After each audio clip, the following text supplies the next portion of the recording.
Well folks, welcome back to the workshop. We had a Dewalt day and we had a Milwaukee day. So today we're going to do a Makita day. These are all the Makita tools that are sitting on the shelves outside the door waiting to be done. So pull these all in now. We're going to do them here now all together and see what can be fixed. I think we'll start with hopefully a simple one. Makita SDS drill. So this one says it's not holding the bit. Should be nice and simple. Running anyway. But as we can see from the top, something going on here with the cap. See the way it's worn out. What happens with these is the cap wears out. See this rubber end on it. Always drive it on too close to the concrete. Drive it all the way in until she hits the concrete and eventually starts wearing away this cap. The cap then, because she's worn away here, moves further down. Goes down and allows the sleeve to be pushed on too far. And stops the bit from locking in. But that might not be what's wrong here, because this cap is actually sitting slack. This one might be the sleeve that could be the problem. Yeah. These sleeves aren't meant to twist. They just go straight down. Because he's been driving this so far into the concrete, he's probably jammed up the sleeve as well. Which it looks like he did. And it slipped around and twisted itself and locked itself down.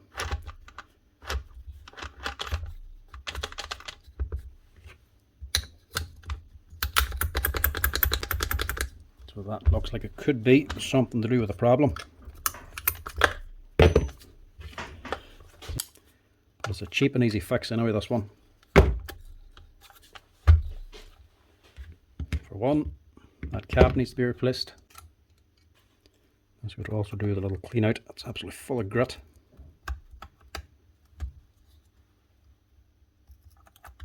Pull that out.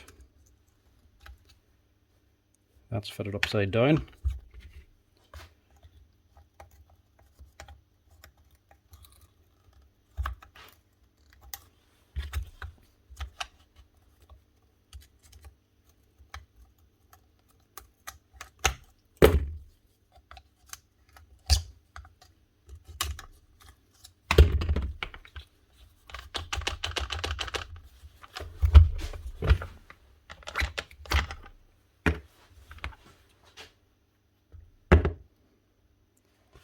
At least he's greased it anyway. The keyways are still intact. So the chuck itself is fine. Actual tool holder. This is the problem. See here's the way it's rounded. It's meant to have two flat spots to fit here. So I can fix this with just these two parts replaced. Just clean that out, clean these parts, get a few new ones. All cleaned out, two new parts. A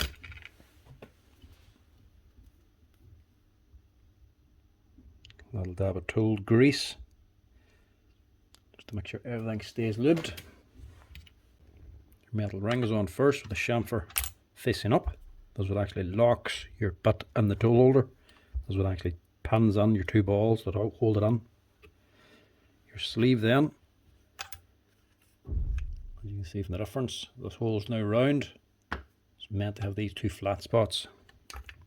This isn't meant to twist around. I know some older Makita SDS drills or any branded drill used to actually twist to release the bit. These ones here don't. They just push straight down. If you twist them, you destroy them. Get a wee rubber wash it in to act as a little bump. Then a steel washer. And a C-clip, that's what actually holds on the sleeve.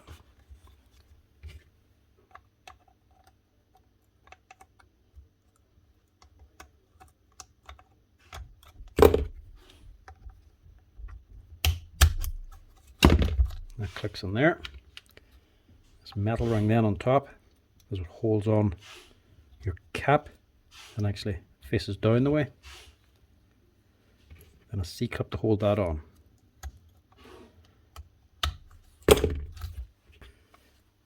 Top then,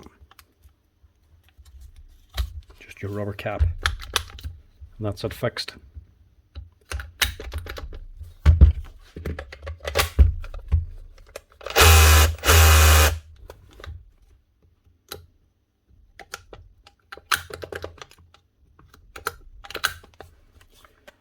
one Makita HR242 with a tool holder fixed up. Make sure it hammers now.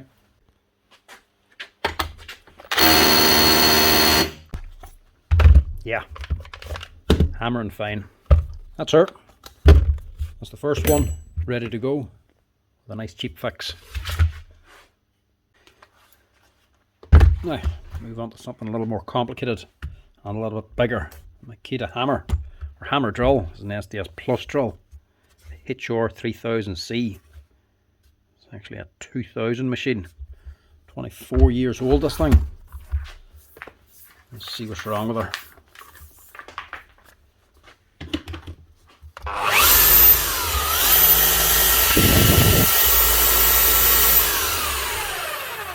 Motor sounds good anyway. And she does hammer. She twists. And she rotates.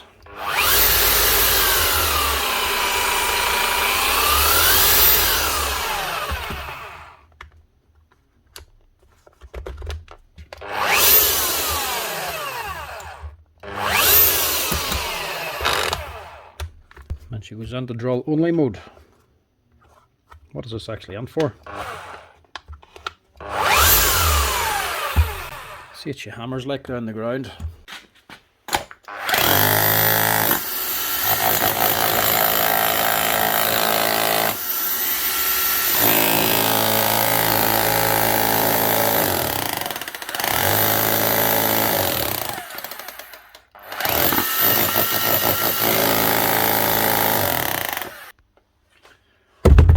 Nope, don't know what's going on there.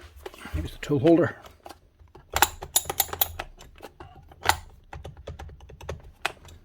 It's a little slack, but it does hold in.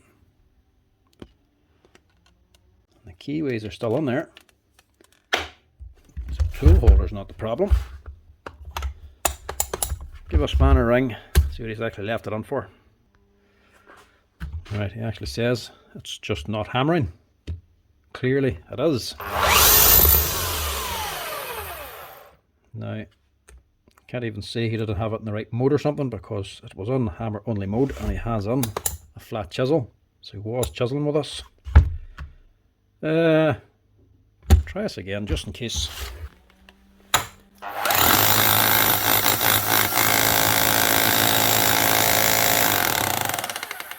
It's hammering. Hammers when you bear down on it.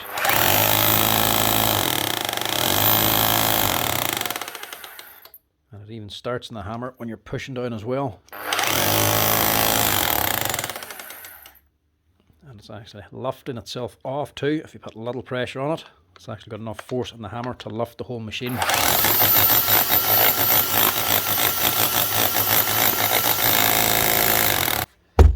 Yeah, don't know. It's definitely hammering. Don't know what he means by it not hammering. It's clearly working like. Now, unless he's been using it for hours on end and it's actually gotten really hot or roasting hot and the grease is just liquefied and maybe it's lost hammer that way. But take a good few hours of working to get it like that there. But you never know. So just in case, we'll check the grease up in here. In case it's gotten light. It's leaked out maybe. Maybe it's burnt away. Maybe it's just burnt up. A quick wee peek. Just to see.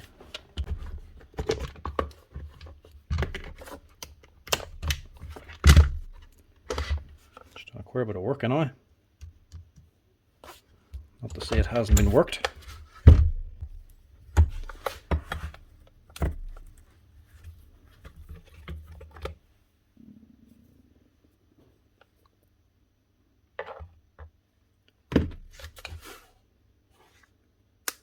Might just be a little bit light in grease. So we'll top that up, see if that makes any difference. But don't be putting on too much grease. It only takes 30 ml altogether. Just don't be adding another 30 on top of it again. 10 or 20 top up should be fine.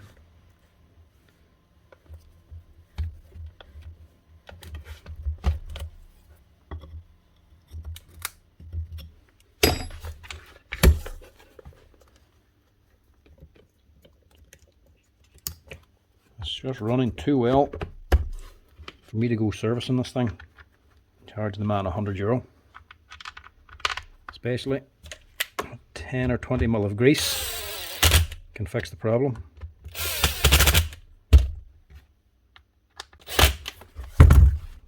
When a hammer actually needs a full service, you'll know from the way it's actually hammering. You'll feel it getting weak or not hammered correctly. Whenever you push it onto the concrete or what you're hitting, you'll feel it very soft to start, then slowly build up the hammer. Or if you let go of the trigger, let the motor die, and you push down and start it up, it won't actually start hammering straight away. Maybe you have to let go of the trigger, pull it again halfway through to get it to start hammering. Or sometimes you'll have to just slap the tool holder onto the chisel to get it to bang yourself to get it to start hammering. Or just letting it run for 5 minutes first before the hammer comes on. You'll know from the way it's performing if it needs a service. If it's very vague and hard to get hammering like that, you know it needs a full strip and service. But when they're working and hammering perfectly like that there, and it's able to lift itself off the surface from its own hammer force, it doesn't need a service. More than likely, a bit of grease will fix it up.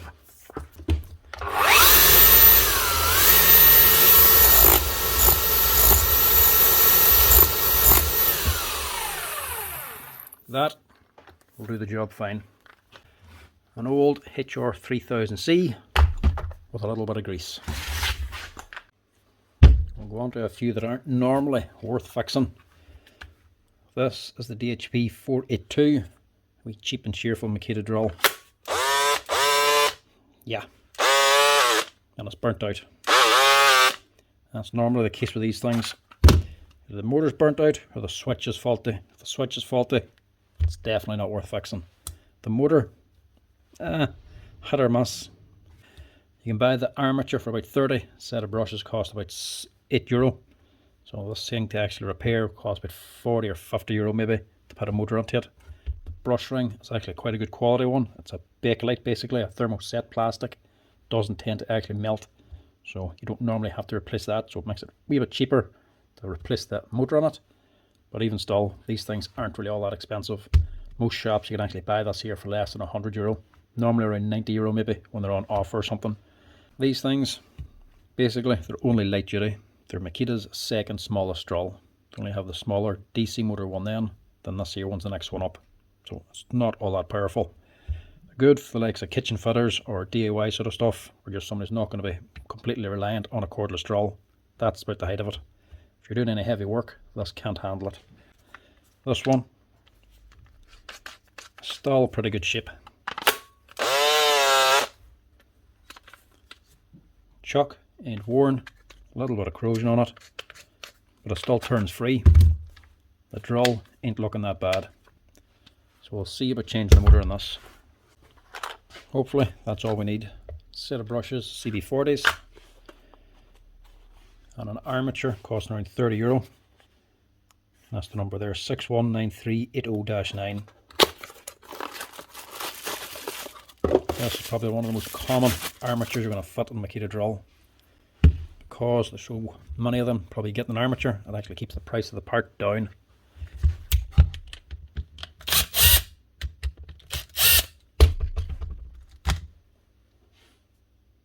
So brushes have melted onto the housing here, but the bearing is not actually damaged, so that should be alright. As you can see, it hasn't done an awful lot of work. And brushes aren't all that badly worn.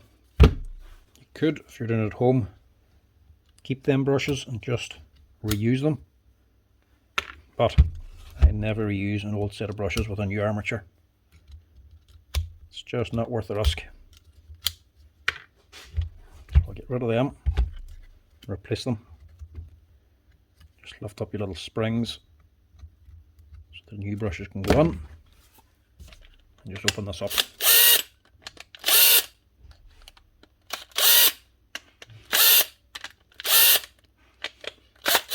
Normally we were getting so many of these things on, and at a stage you can get them at a really good money as well on deals and that. It can be dirt cheap. It was actually cheaper for us to actually buy the drills on and strip them apart than it was to actually replace the armatures on them, especially the switches. At least for a while when they were on deal anyway. So switch cost 70. At the times you could be buying this for less than the switch. So if we needed a switch and the boy wanted to fix it, we were just actually buying the tool and selling the switch to him for half the price, because we still had the rest of the tool as well to strip for parts. But generally, gearboxes you don't normally need to replace. You can't get anything inside of these anyway, apart from the chuck. But the odd time you did need to replace it, we were able to sell it for like 20 or 30 euro, the whole kit, because we took apart the whole machine. But we can't do that anymore, because I don't think it's on a deal anymore, so it's not as cheap. And we've ended up with so many gearboxes and that, we just don't actually need any more of them. So the main thing that goes is the armature, so we just ordered on quite a few of those. Switches, we're just not going to bother changing them anymore, it's just too expensive. This one, obviously burnt out. You can see where she's melted there. Get rid of that. The only thing we need to make sure of is to make sure the field hasn't gone weak. The armature gets hot and burns, overheats. It'll heat the field as well, you see. And heat will actually weaken the magnet, the permanent magnets inside the field. If they go too weak, the machine will actually run fine. It'll seem like it's going full speed, but it'll be drawing way more current from the battery, way more amps to actually keep it running, which means over time it's going to burn out twice as fast. But that one's fine, it's not weak at all. And the brush ring then, an Enley cordless drill. It has brushes on it. Normally if the motor burns out, you'll see the brush ring melted up here. The actual brush holders go onto these brass inserts. They'll heat up as well, and they'll just melt in to the plastic. But for this cheaper drill, we could have actually used a thermoset plastic. So this won't melt, it'll just burn. It means whenever this overheats and burns out, this is actually fine. So for some reason on the expensive machines, they're using a cheap white plastic one, but on this cheap and cheerful one, they've used a good quality one. So that's fine, we don't have to replace that. To fix this, you just need to put in your armature onto it. Make sure your field is going on the right way. Drop in your armature. Reconnect your gearbox. And just drop the whole lot on, pulling out this little blue grounding wire. That's just sitting against the field. Make sure your brush holder's setting correctly. And just push in this wee spring on the grounding wire. All this is just a wee grounding wire for static. It's literally just on a wee spring. So you push it down there, and the spring pushes against the field. It just tucks straight down there. That's it. Nothing else to it.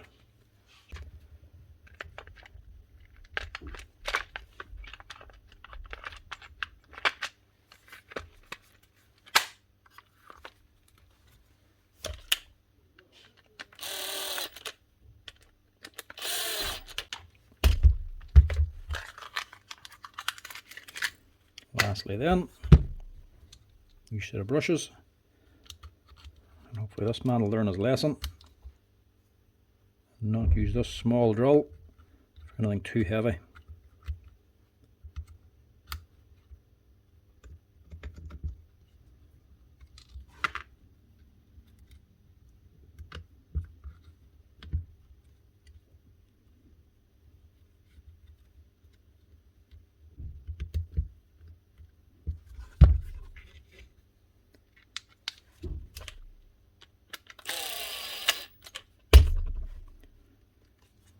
Just give your armature a wee wiggle back and forth. Your brushes should move up and down, so you know they're making proper contact and they're moving nice and free.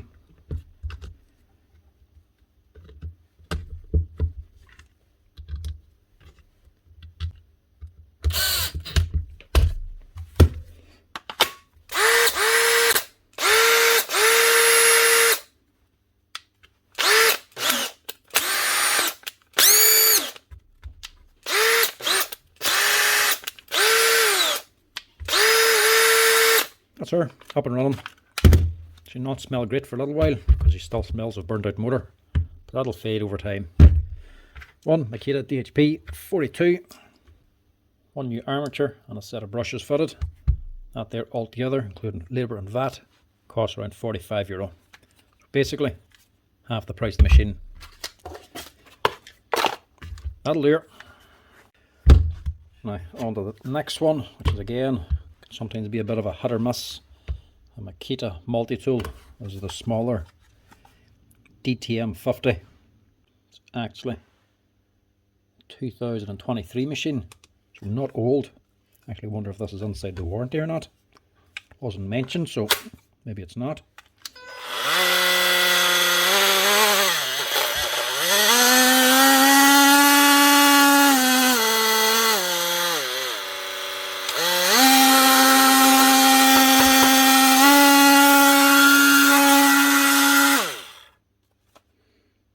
It's running. All the teeth are still there.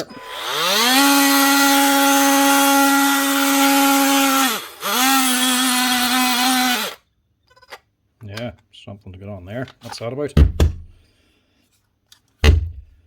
Get on and find out. Might be contacts back here burnt up, gone onto the motor, or it could be the motor itself. These things, when I get them, always have the same problem: drywall dust. The boys using them for timber. Barely any trouble with them, but we always start using them then for cutting through drywall, plasterboard. The chalk dust just kills the bronze bushings inside the motor. Why is that not opening?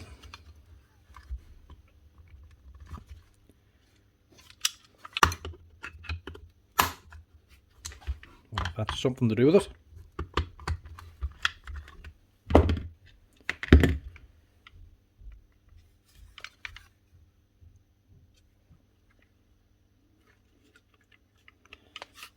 Sometimes actually connectors, these spade connectors, get onto the motor.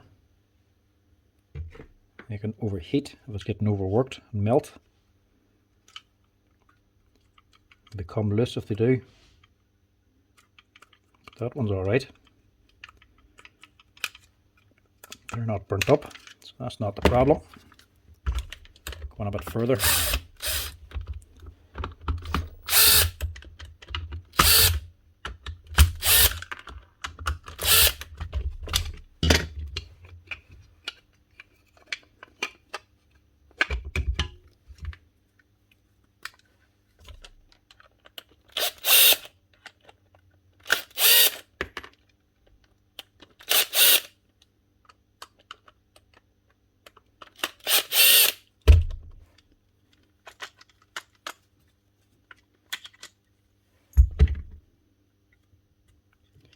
Looks like the motor problem.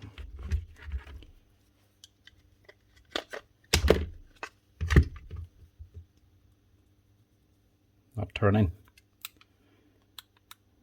Yeah.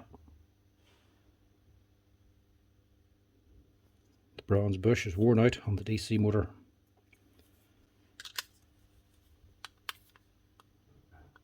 She's running sometimes, but then she's binding up.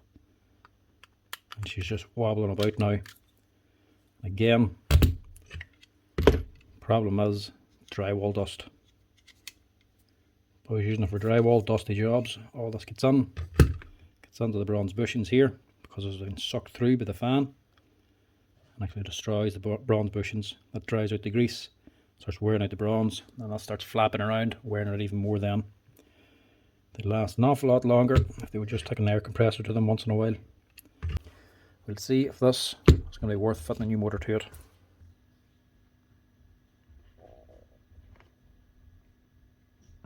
So, there's the motor unit here.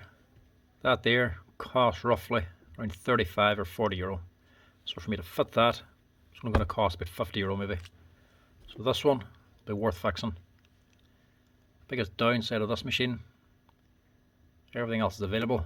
The one thing it's missing, it's not available for sale, is the actual head for the gear head. This is the bit that actually grabs the tool, your bits with the wee teeth on it. If you break off all these teeth, you can't replace that and so on. You have to replace the whole gear head. That's the biggest fault with this here machine. But the motor, when it goes, it is worth fixing, and it's quite easy to change, but I haven't got it in stock. So this one will be fixed, just not today. So I'll have to wait for that part to come in. When it does, get it back together and out to the customer. And if it comes in before I actually post this video, might stick on that repair at the end. But for now, I'm gonna have to wait for that motor to come on.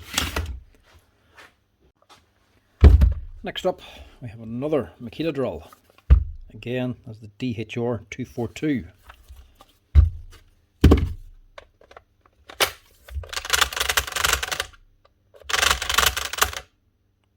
That's not good. Right. This one's a bit iffy. This could be a controller failure. And if it is, it might not be worth fixing.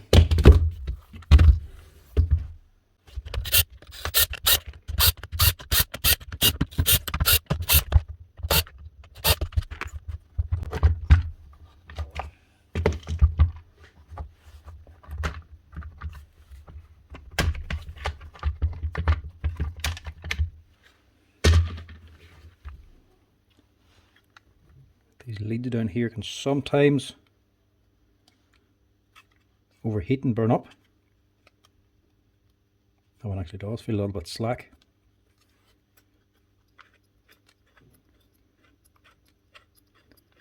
But she's not jammed, she's able to turn, so that ain't the problem. Chance this first, just in case it is a simple one.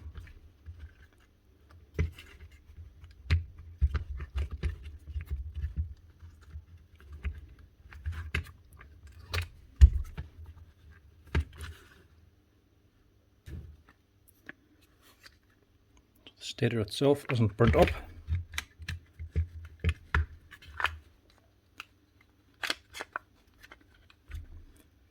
Right, that controller. Give us a wee clean first. Right, so basically there's only two things that's going to be wrong with this. One, these connectors here, these spades, do have a tendency to come loose and start burning up. One of these could be slack. And this one does look just a little bit burnt. So if they're slack, you can sometimes tighten them up. It's hard to replace them because it's an angle connector, but you can also do that if you like, if you can get them. Tighten that up, see if that makes any difference. It's either that or it's not worth fixing. Because other than that there, it's going to be the controller. The controller for this thing costs €160 to buy, plus labour for fitting it. So to fix it by replacing this, you're looking at over half the price of the machine. You can buy these here for 300 or just under €300. So if that's gone, it's not going to be worth fixing, I don't think. Unless it's under warranty, because it is a 2022 machine. But if he hasn't mentioned warranty to me, I can't see it being under warranty. Like every brand, it's a 1 year warranty out of the box, but here you have to register it online to the extended 3-year warranty, which nobody ever does. If you ever are buying a tool, especially brushless stuff, you'll want to register it for the 3-year warranty, simply for this reason. Controllers, if they fail, they normally cost more than the tool, no matter what brand you go for.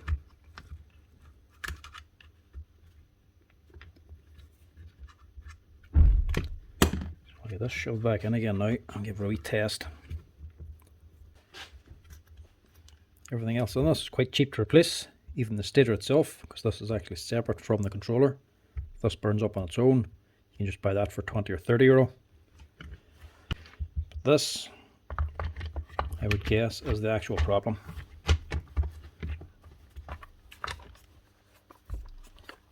Close this up again, just so we can test the motor now.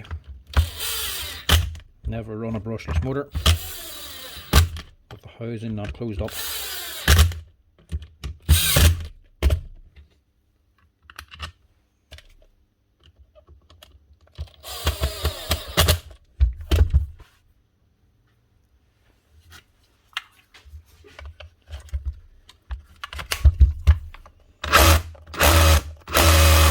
I was wrong. As that contact. That is what was wrong with it. A loose contact. And that is a common problem with these here.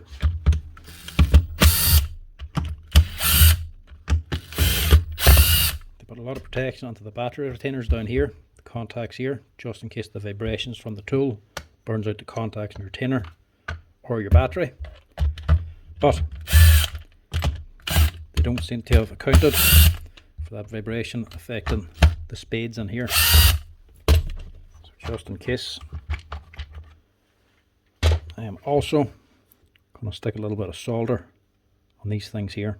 Just a little test to make sure they don't move again. Only just enough to hold them in place so they don't come loose again, but little enough so it's actually easy enough to take off again if I ever have to replace the stator on this. Normally, when you get a brushless tool in and it's doing that juttering sort of sound if you try to run the motor, it's normally a good indication as a controller, but can sometimes be that there. What the motor's actually doing is she's energizing different segments in the stator. It's the stator itself that actually changes magnetic fields. So your switch is just telling it how fast to run, and it's the controller that's actually controlling the motor itself. So this is basically a little computer telling this here stator what segment to energize at what exact time. So there's 3 separate coils inside. It energizes one to get the armature to repel the magnet and move it over. Then it energizes the next one, then the next one, then the next one, and just keeps the motor spinning round and round. It's a controller that does all that. Normally, when they mess up, they'll be trying to energize different segments at the wrong time. So the armature just starts fighting with itself and just gets pushed back and forth. But the odd time, where the connection's gone, this one's not going to make contact, and these 2 will. So these will be energizing correctly. So it'll try to run, but then one will be dead. So once it gets that dead segment, it stops and can't move on to the next one. So these will be energizing as if it's running, but not getting the third one to knock it on to the next position. So basically, the rotor just starts moving back and forth just a little bit. So it's either going to be that or the controller. Luckily this time, it is the controller.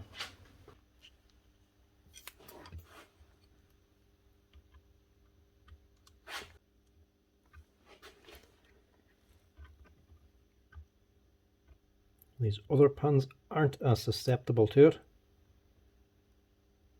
I'm going to give them a wee touch as well, just in case. Just want enough to hold, and that's it. If you put on too much, ever have to change that stator, you'll have a hard time doing it. That should do the trick.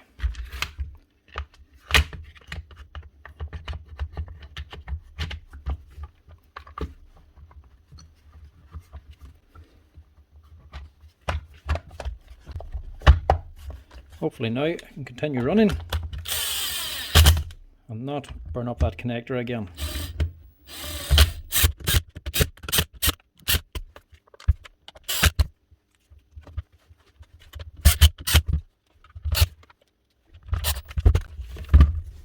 I have one of these Makita drills and it's starting to do that.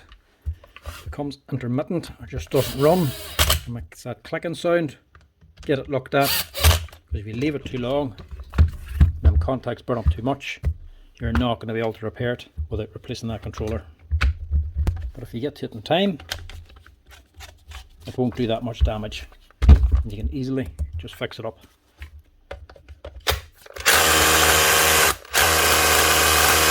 That's her.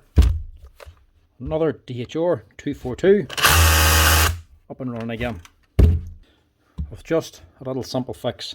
Tighten up the spade connector and drop a little bit of solder onto it. Next up, we got a Makita cordless grinder. This one's a DGA 453.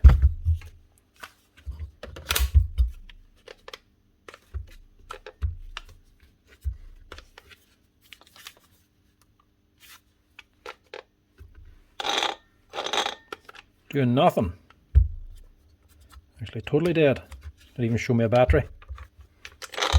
Oh, tried to run that time. Not good. A little wiggle, and that's it. Don't know if this one will be saved. This is looking like a controller. I'll check anyway. Find out. Must be from a tailor or something. There's a continuous diamond blade on it.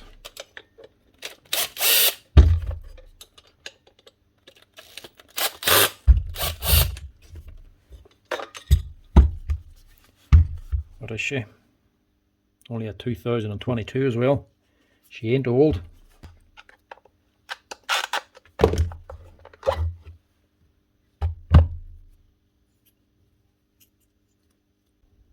The rotor's okay.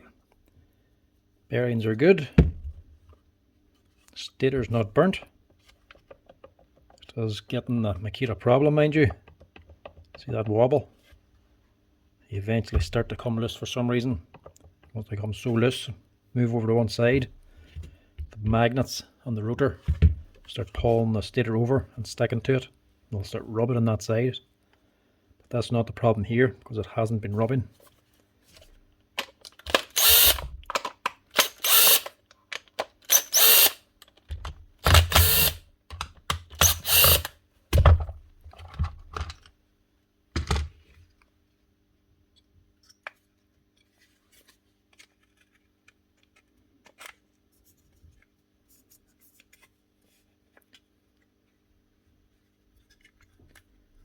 No sign of any failure. Leads look good. These wee caps never fail. Could be the controller, or it could be the switch. And it looks like it actually might be the switch. Look at that. It's all burnt up. Is that the failure? Or did the failure cause that? Only one way to find out. Replace this and see if it runs. Just because it's a cordless machine doesn't mean it has to be a complicated part. Just a standard Makita switch.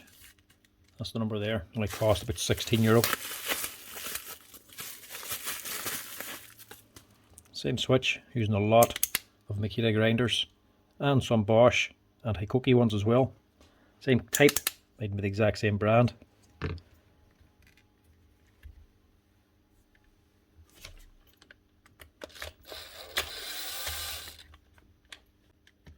going to have to change that lead, or that connector at least, because that spade's all burnt up. Don't want to leave it like that. So I'll put another spade connector onto this end.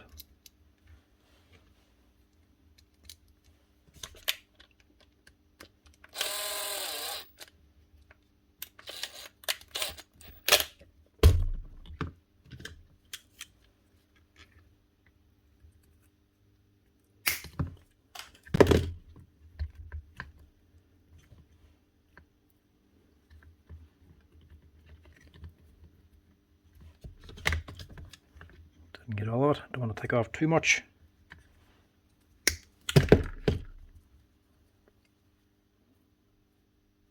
Now there ain't much cable here. If you wanted, you could just cut a fresh piece, make it a little bit longer. It's only bridging these two contacts.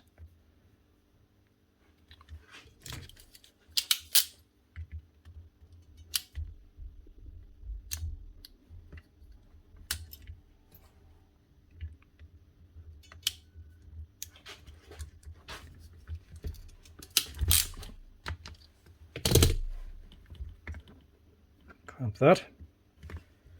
Just make sure you get to the very end because there ain't much meat there.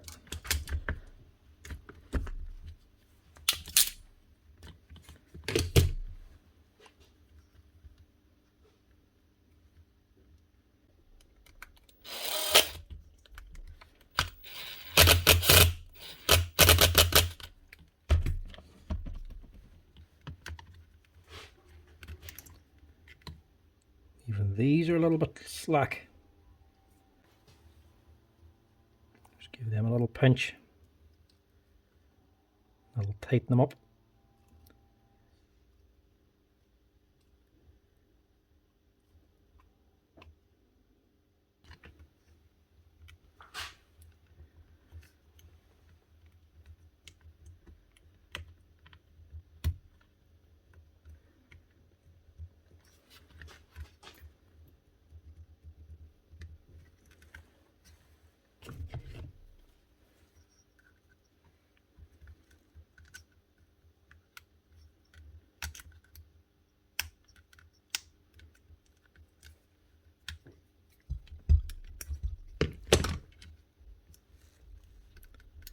This red one's not as bad.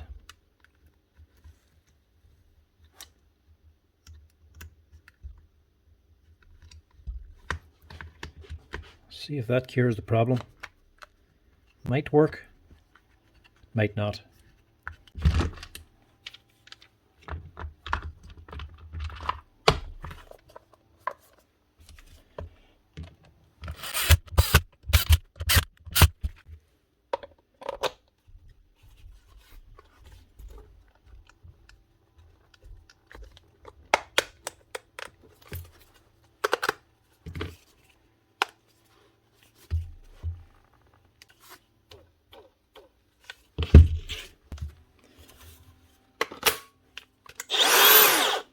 Not so bad. It was just the switch. Just goes to show. It's always worth checking. I would have assumed that was the controller. Obviously not.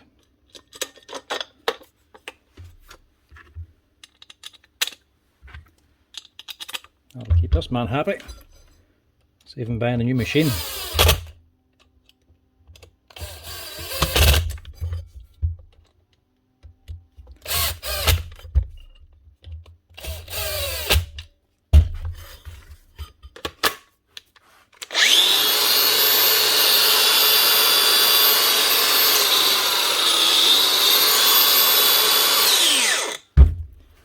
That's it. One Makita DGA 513 with a new switch. Cheap, an easy fix. Next up, a Makita recip saw. This one is a DJR 186. It's from 2017. It's the older brushed version, not a brushless machine. I think I already know what the problem is. It's not going to be running for a start. Nothing. It's burnt the contacts up in the battery retainer. If you look here, see it's all melted there. That's the track for this pin. So the leads come from the switch down to this here retainer. One of them's going to be all burnt up. It's been arcing and burning, causing that to generate a lot of heat. It's actually melted that pin all the way into the plastic. So we'll see if we can replace the lead and the connector going to the retainer, and also replace the retainer itself. So we'll get onto it and see if we can fix her up. Hopefully that's what's wrong with it anyway. Sometimes the leads can burn up completely. I mean, you have to replace the switch too. But normally it's just the leads themselves.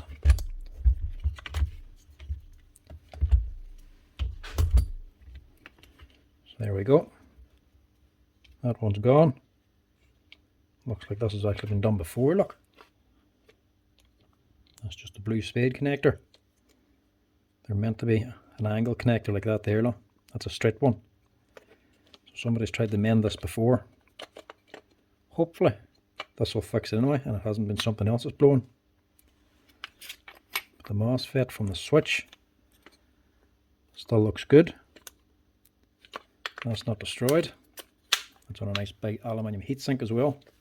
The switch is only basic, but quite reliable.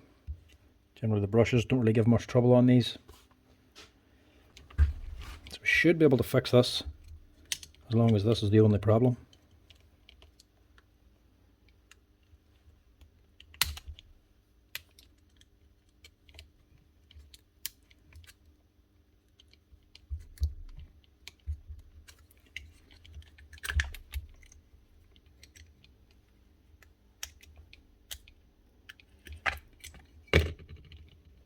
Normally just one lead burns. But that one did burn as well at some stage. That's been fixed up before. So I have to replace that, and I'll replace this one as well. Now the only thing about this is they are angled spade connectors. Most Makita tools will have an angled one. They're difficult to find angled connectors, not everybody has them. And when you do have them, you sort of need a special tool to fit it correctly. You can bend it over and just squish it on with a set of pliers or something, but it mightn't be tight enough. These can take quite a high amount of amps, so you want a good solid connection. If the leads themselves aren't burnt, you can solder it as well. But what I like to do is anytime I do replace a switch or a controller, especially out of a Makita tool or any brand, I don't throw it away. I throw them onto the corner here. So when you need a connector, you have a good wire and a good proper Makita connector.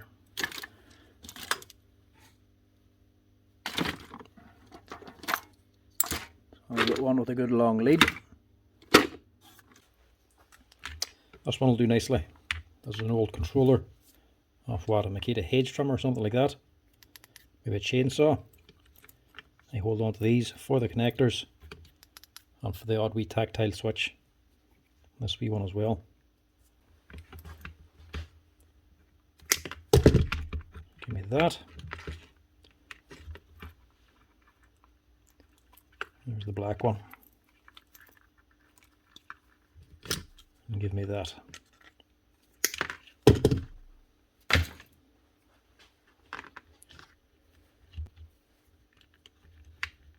Don't leave yourself short of cable.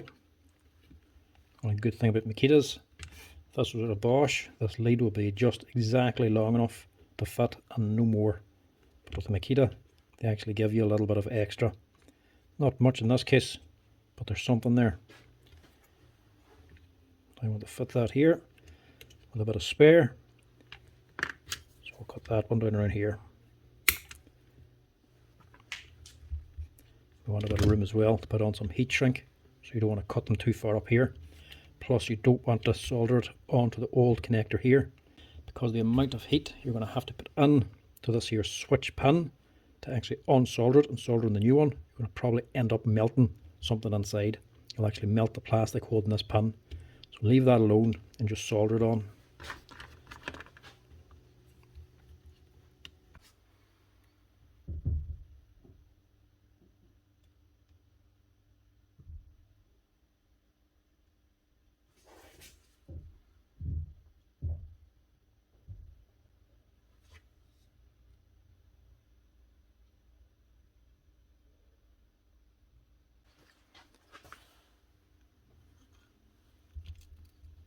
A bit of heat shrink on to cover the joint. I'm just going to put two little bits on here.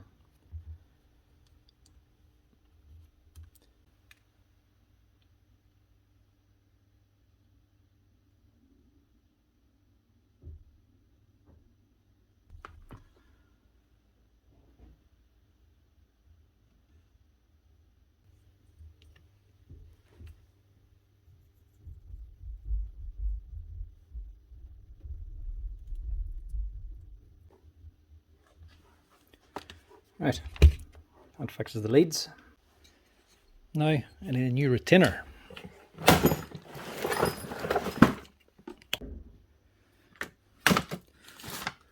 Should be one match at least in this box of scrap.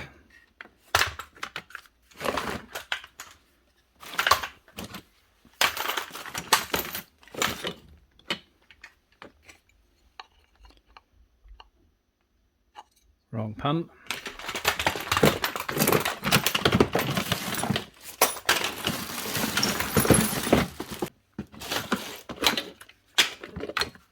You never know when something's going to come in useful.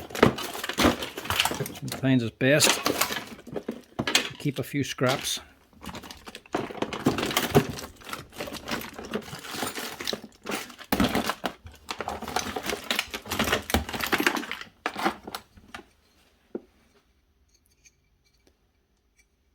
That's it there. The long pin on the end.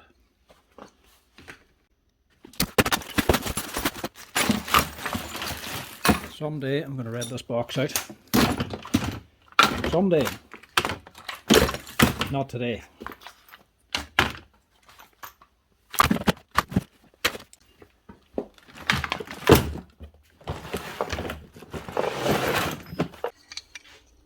That's the exact one there.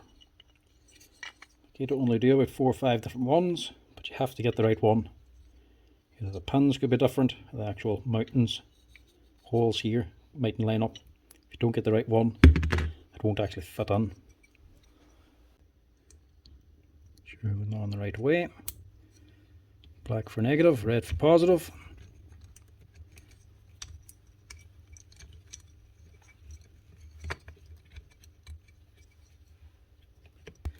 You could have made those leads even shorter again.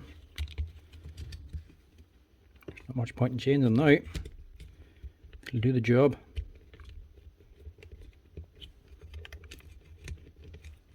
Tuck them in.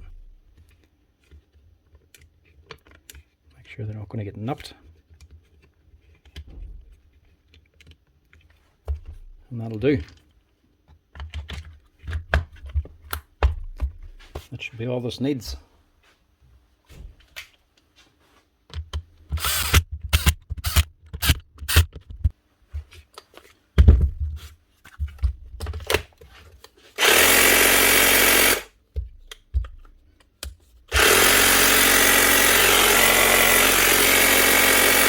What'll be wrong with that? Just make sure the tool holder works, because these sometimes fail as well. Ah, she's locking in. Nice one. That's her. Another easy fix. Makita DGR 186. Up and running again with a few repaired wires and a new battery retainer. We'll get on to the second corded machine. This one's the Makita HR3540C. So generally, when this particular one comes on looking like this, you normally just assume it's going to be a motor.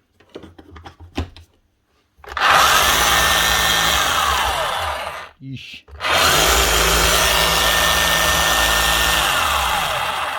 Right, it's not a motor, but it's either bearings or gears. That sounds fairly rough.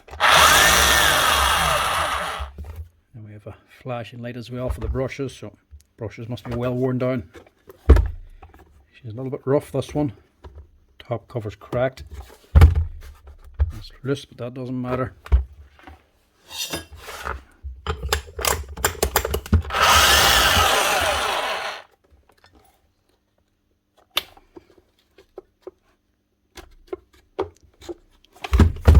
Question is, does she hammer?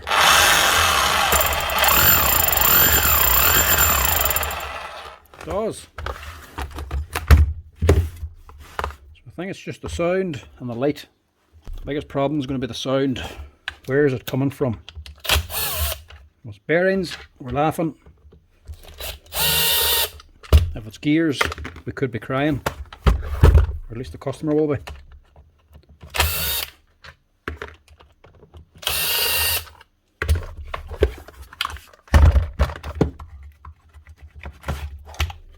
That's the wee boy for the LED light.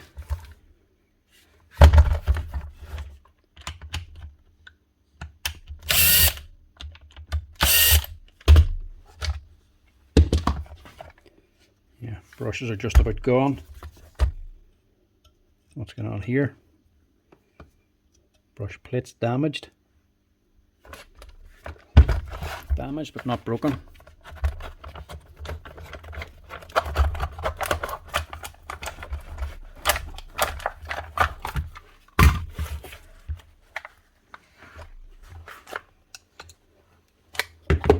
The cap's also seen better days.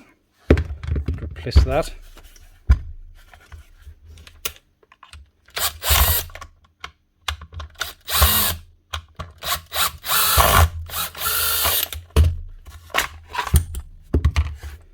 That out.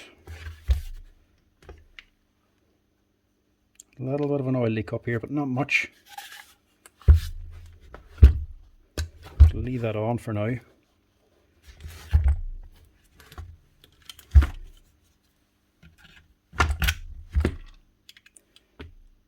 Not much left of the brushes anyway.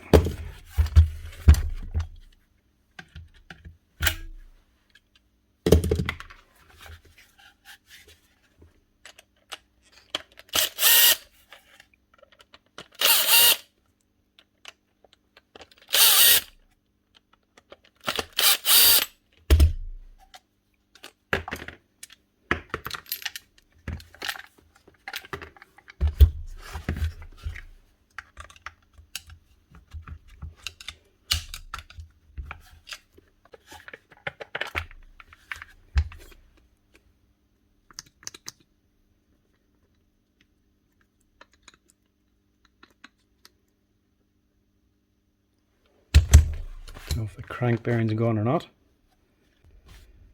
Right, let's see, that's where the noise is coming from. The gear.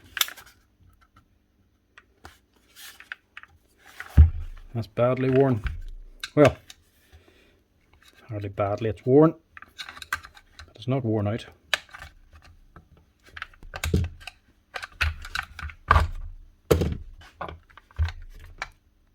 Whew. That armature is worn out. Look at that. Not often you see an armature worn down that much and still actually running. So that's where the noise is coming from. The gear's worn on the top, just worn from sheer amount of use. The actual comm bar's worn out as well. But what do? Do we actually replace the motor or not? Thing's actually still running. Maybe just once. A set of brushes on it. A set of brushes will keep it up and running. That'll get rid of the light, which you can run on. So she actually wears that out completely. Right, the armature. To replace it, you can easily replace that for €100.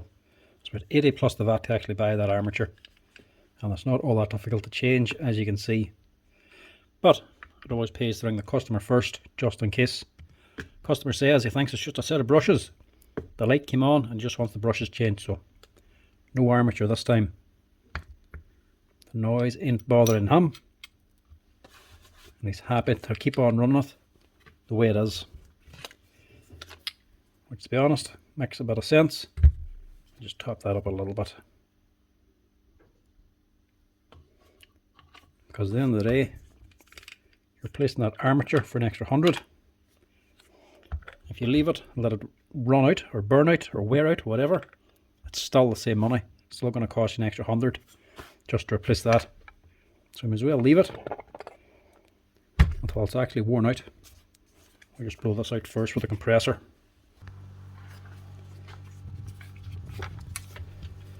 Now, it is still going to be noisy whenever we switch it on, but at least now we know it's not a bearing making the noise that's about to fail and take out the motor.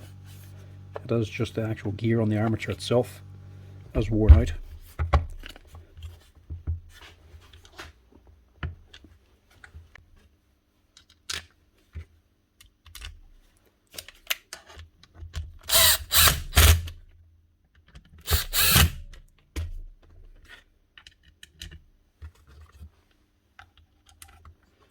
Now this plate will be alright as well.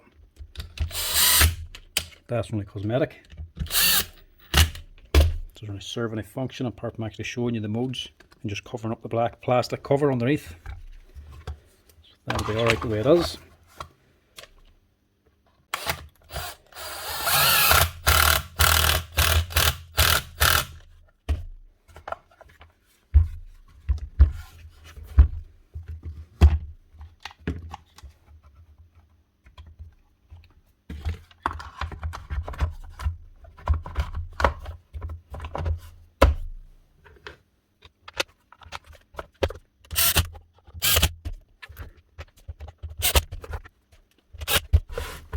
So all we actually need is just a set of brushes. These ones are CB350s, and that's the length they're meant to be. So as you can imagine, that ain't the first set of brushes this machine's got. It had to have worn through quite a few of those there to to actually wear that armature down, the con bar on it, that amount.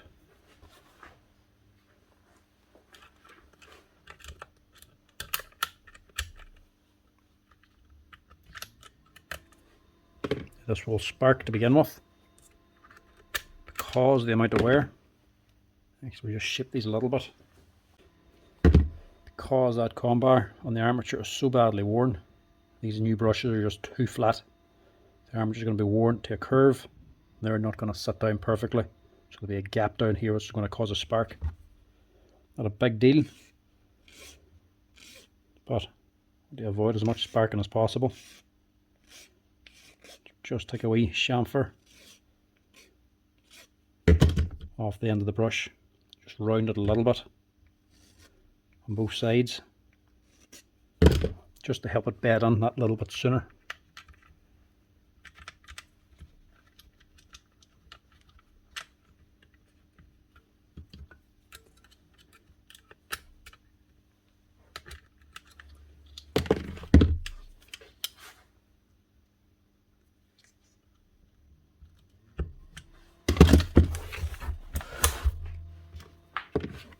Same in this one.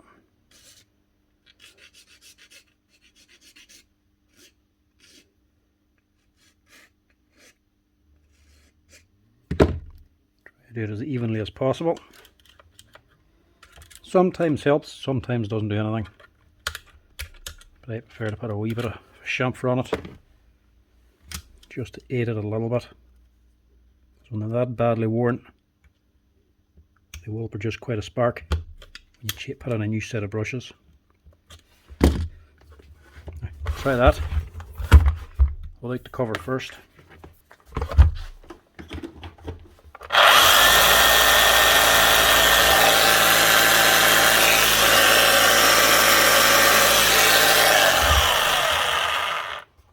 Here it's still geary and you can see the spark out of it now. You can actually hear it spluttering a little bit.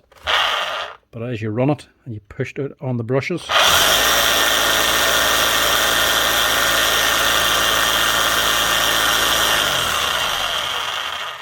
that spark disappears.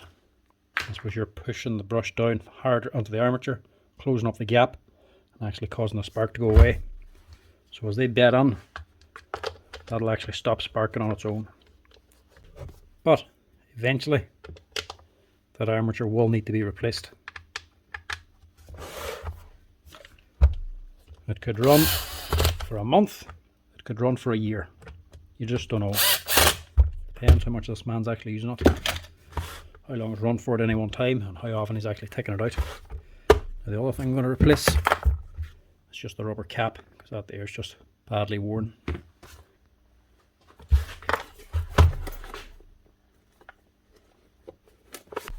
Not necessary, but for €3 you may as well put it on. Actually helps hold the chisel a little bit tighter and a little bit more secure, stops it from flapping about as much, and it does have a new end on it.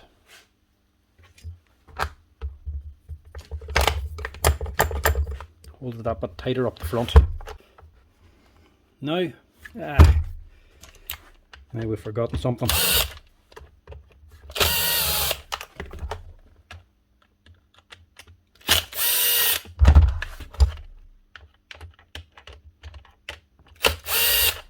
This ain't actually meant to come out.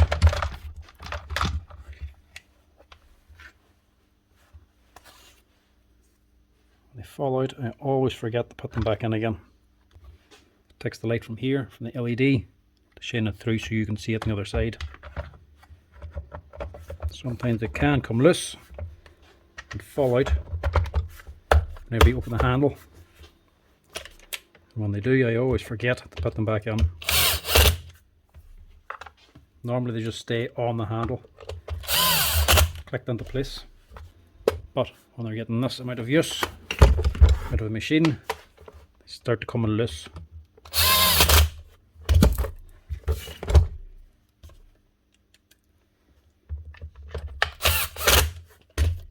Now this thing must be getting a hell of a lot of use, because it's actually a 2020 machine, so it's only done about 4 years work.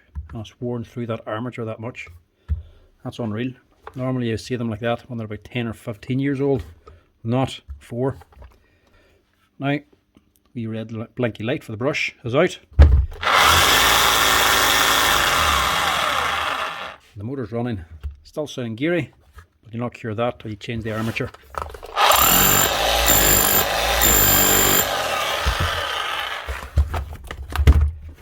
That's her. That's all he wants. One set of brushes.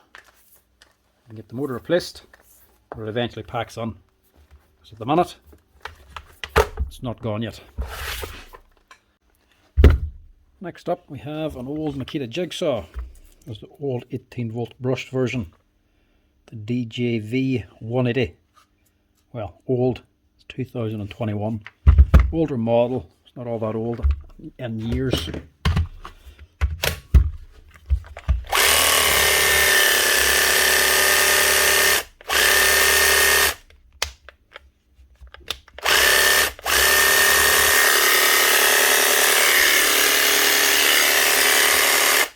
What's actually wrong with it?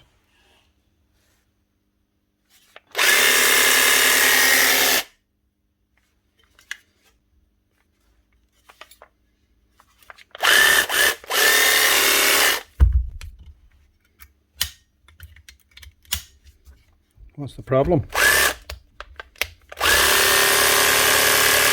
She's running, she's releasing the blade, and she's holding the blade.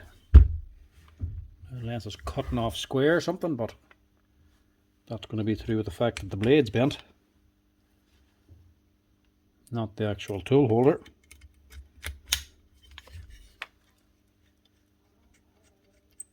And the roller's not worn out.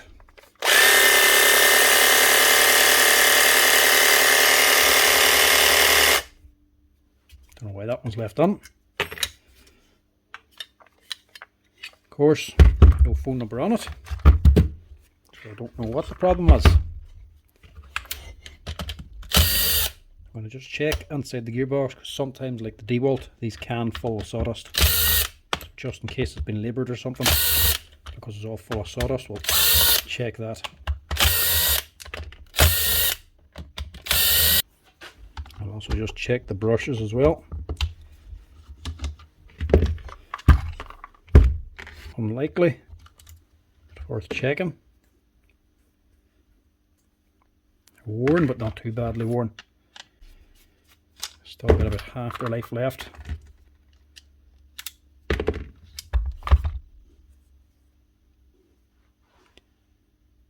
That lead does look like it has got hot. So it has got hot. It's got a hard bit of work, so maybe it could be sawdust. Either that, or he was just working it very hard.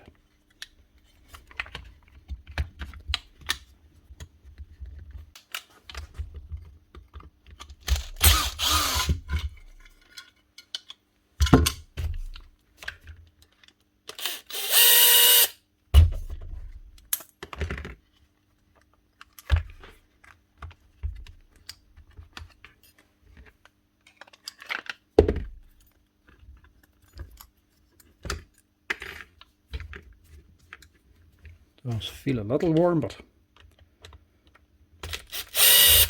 don't know if it's warm enough for it to be packed out.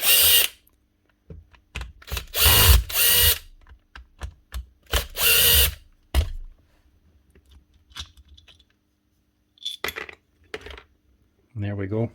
I would say that's the problem. Same as the Dewalt. Absolutely full of sawdust.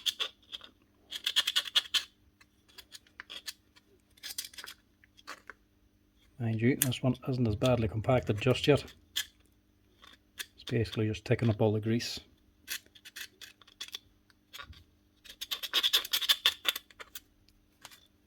We're going to have to get that all scraped out, washed out, re-greased and rebuilt.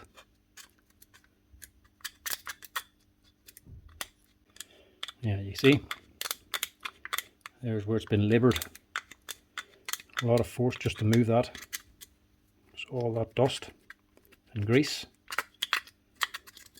packed in behind it, look.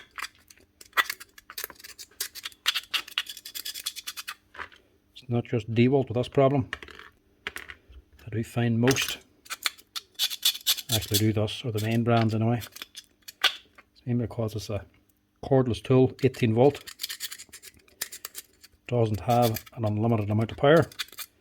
They want to get as much runtime as possible, get as much power out of the actual battery. So they don't want to be using up a lot of the power by putting a tight fitting seal. So they have this a little bit looser, so it's a wee bit freer to run. But the trade-off is if you don't keep it cleaned down, all the sawdust gets onto it and clogs it all up.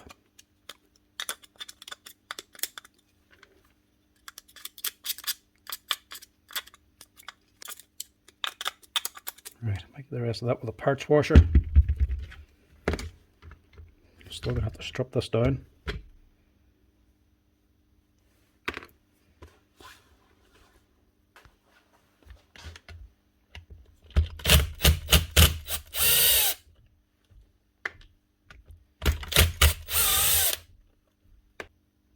Should be a circlip on here somewhere.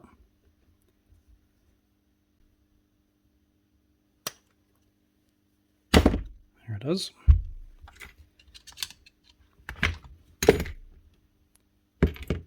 That out.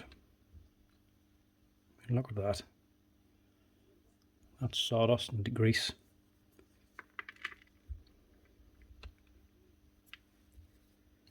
Just gets in everywhere. Paper gasket is still attached in this one. It's not torn like the Dewalt. But as you can see, they're not much use anyway. Might keep the grease from getting out. It's not stopping anything from getting on.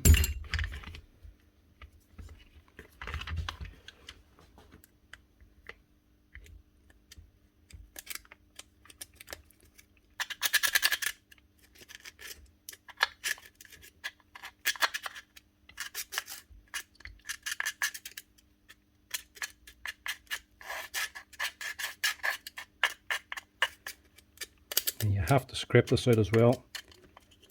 That grease and sawdust mix, it just takes ages to wash off with the parts washer.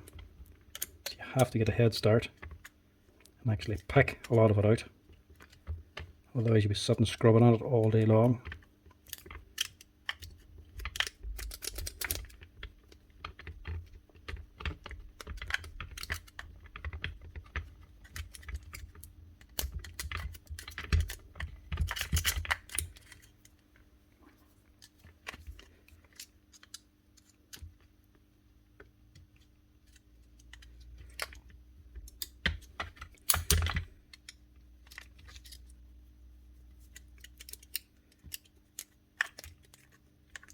All the way down in there.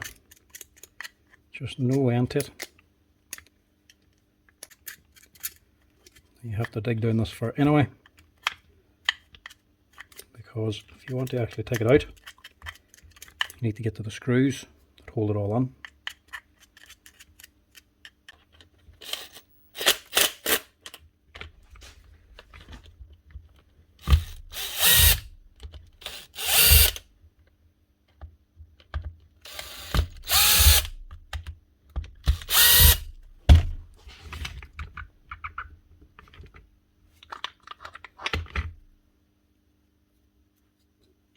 Have to check that bearing too, because that armature still feels very stiff.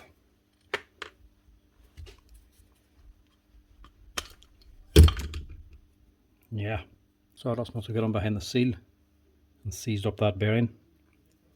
So replace that too. The back one's okay. Wash the rest of this out. I'll see if we can get her back together again. Bearings, just a 608. It's not all that tight a fit.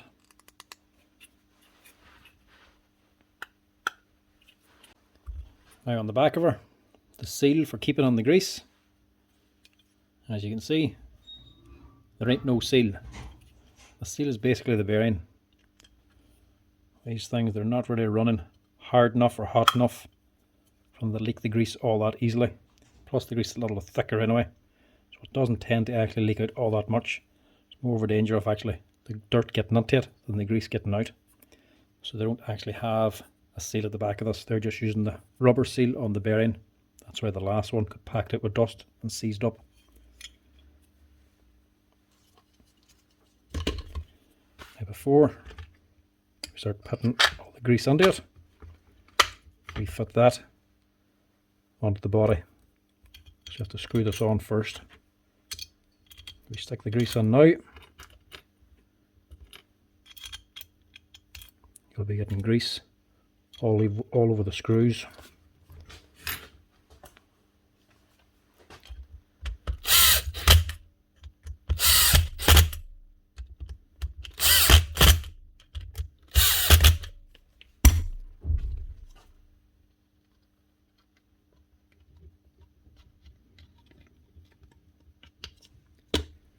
A little bit on there. Big washer sits here. Your arm goes on first. Make sure it goes all the way to the back. A little more grease. And your gear goes on then. The back of it, they have this offset round. It's actually a cam, and that's what it's sitting into, this metal plate. So as this goes round, that metal plate goes up and down, kicks the foot for your actual kick for your blade. So that goes on there. Just give it a turn.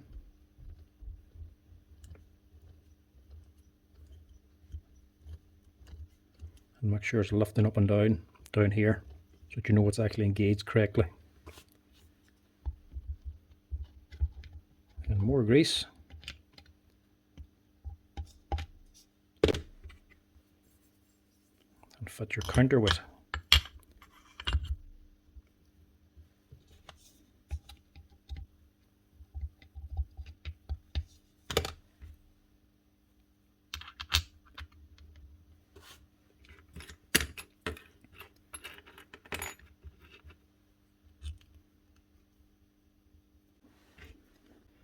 Your two socket heads on first. You'll pull everything down so you have enough clearance then to get the C-clip on.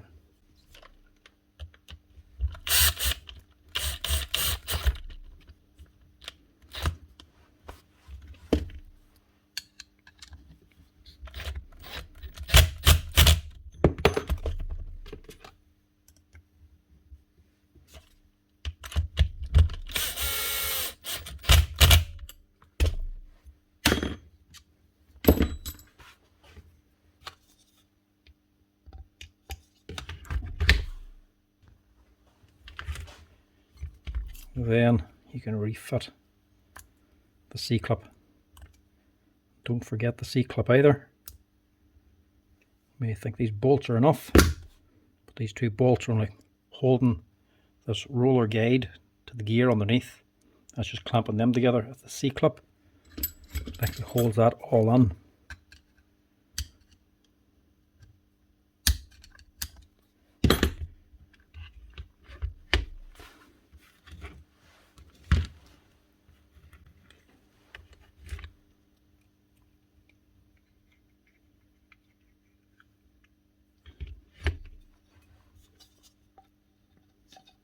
Plenty of grease then on this side.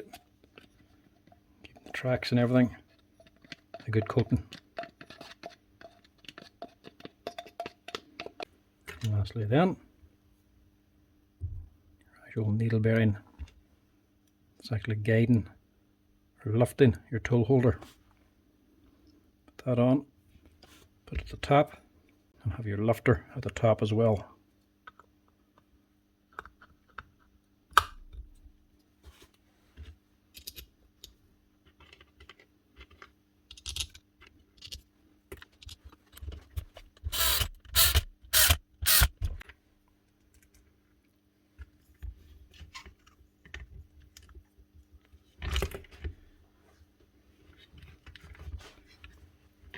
And that should be it.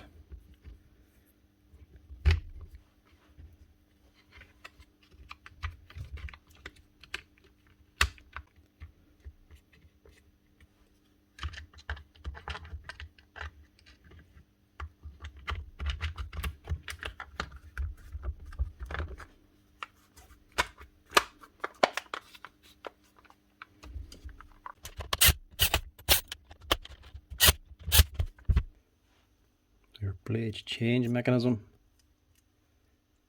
Little spring fits on there. Just locate onto here as well.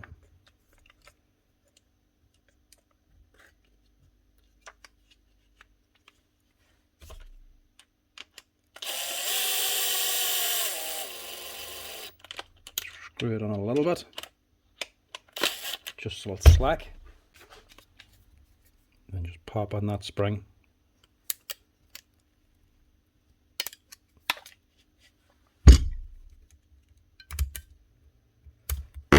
Push it down, tighten it up. And don't forget your nut. Slides down in there. That's for holding on your base.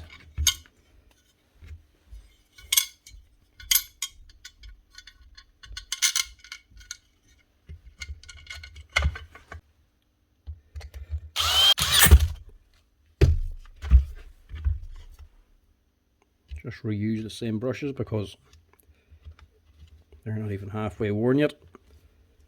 A little bit worn, not enough to replace them. Takes a long time to wear out brushes and cordless tools.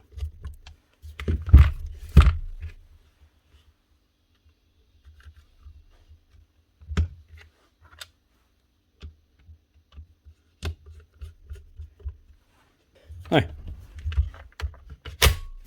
see if that improves it.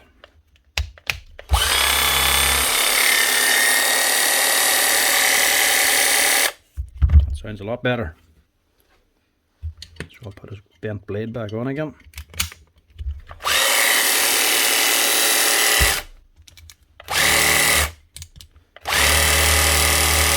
That's her. One Makita DJV 180 from 2001. The cleaned out gearbox to clear out all the sawdust that's got on through the hole for the plunger down here. That's it, up and running. Now we've got a wee Makita impact driver. There's the older one, or the brushed one, the DTD 152, and this one's clearly seen quite a bit of work and was actually in here before for repair. This must be fairly old. 2015. No, not in for repair. That's when I was bought, look. 15th to the 6th, 2015. It's nearly 10 years old, this one. Now, these particular impactors, I actually do quite like them. I actually have this myself. But what's good about them is also what can go wrong with them. They're actually a 4-brush motor, so they have plenty of power out of it. But because it's a 4-brush motor on a brushed machine, it can actually produce quite a bit of power. It can take quite a bit of current through the armature. So if you overwork these too much, you can burn out the motor, which I would say is going on here because I can already smell it.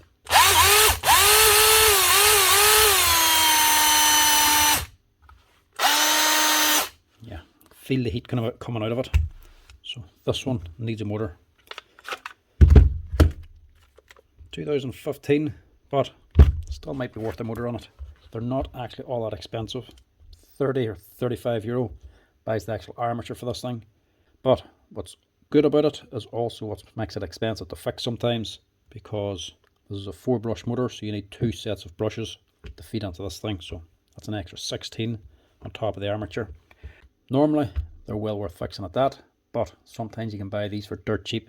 This is the type of thing that normally comes with kits and that now, so sometimes you get a lot of them body only lying around that you can sell for fairly cheap. So you can normally buy these for around the €100 mark.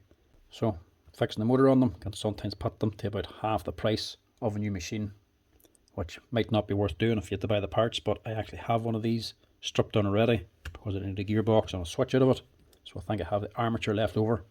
If I do, I'll stick the armature into this one for a little bit cheaper, so I've already got most of the money out of the machine.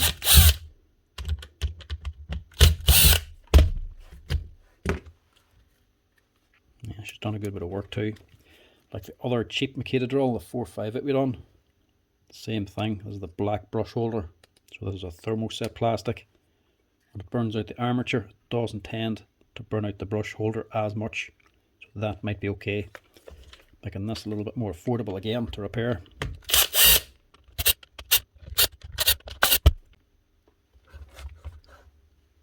hate it when people shove butts in there. It's not for holding your butts. That's for the screw. Sometimes they shove them in that far. These wee short butts, different brands, not just the Makitas. Shove them in that far, they get knocked in, you can't get them out again. It's not like you can drill these out of a plastic housing. If you shove them in, you can't get them out. You can't get that screw out unless you get a grinder and actually cut it.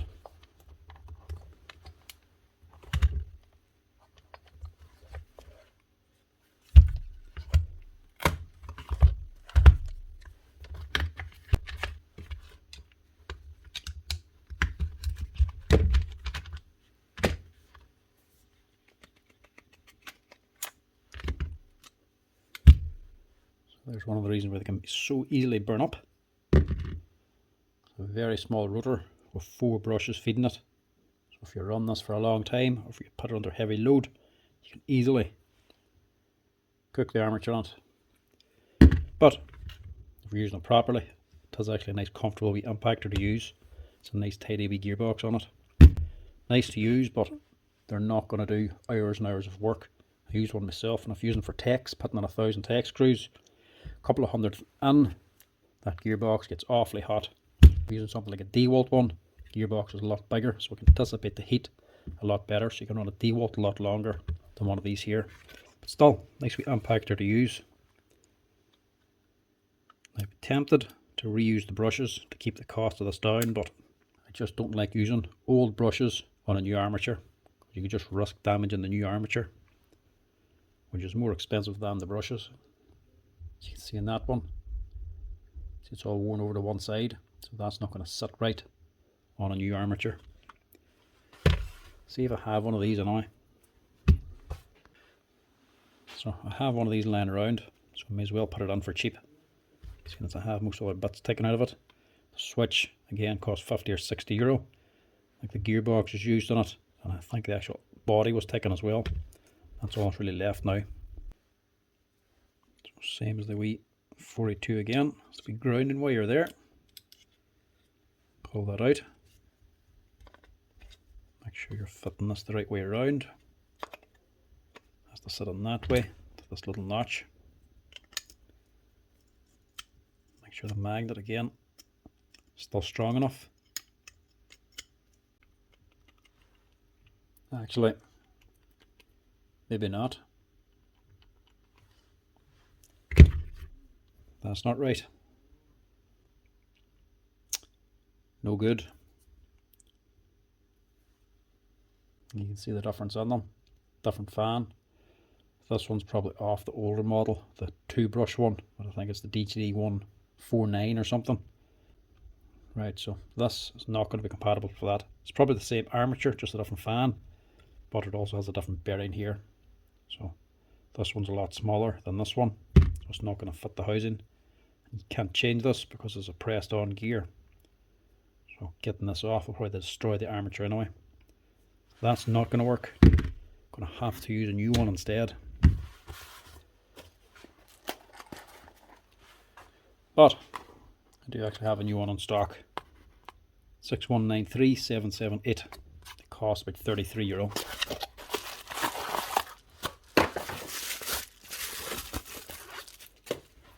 That's the one we want. See this one? Bearing's just different. Use this one instead.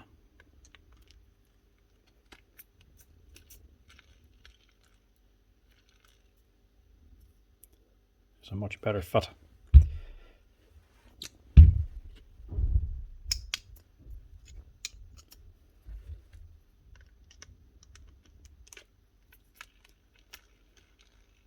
See, much better. Running right, and running free. So we have to have 2 sets of these.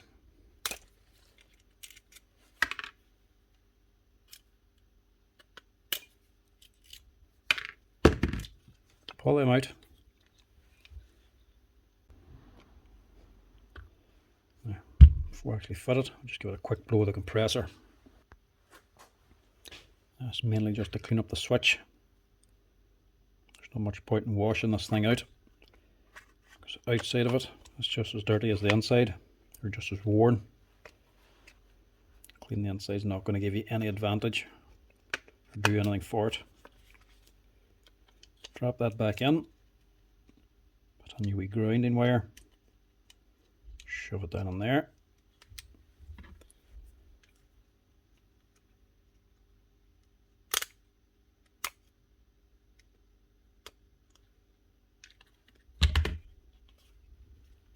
Make sure your chain levers engage correctly and put it back together again.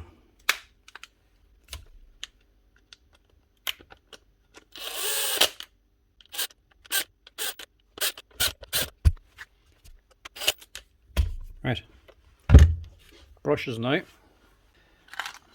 These two sets of brushes adds on half the price of that repair again.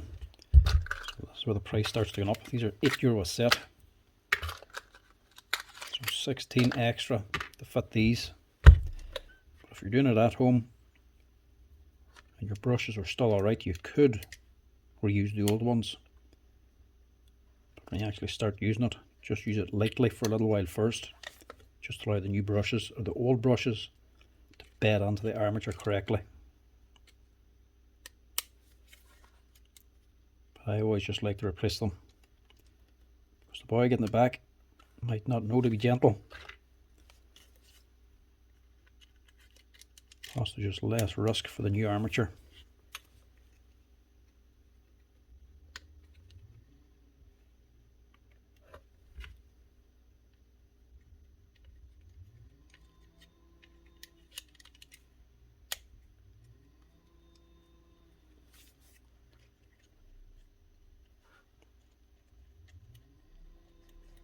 Next, just click onto the top of the brush holder.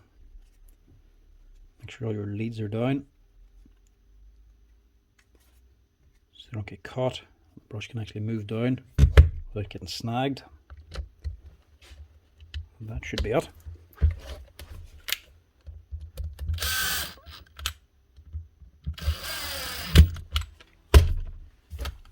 That's her.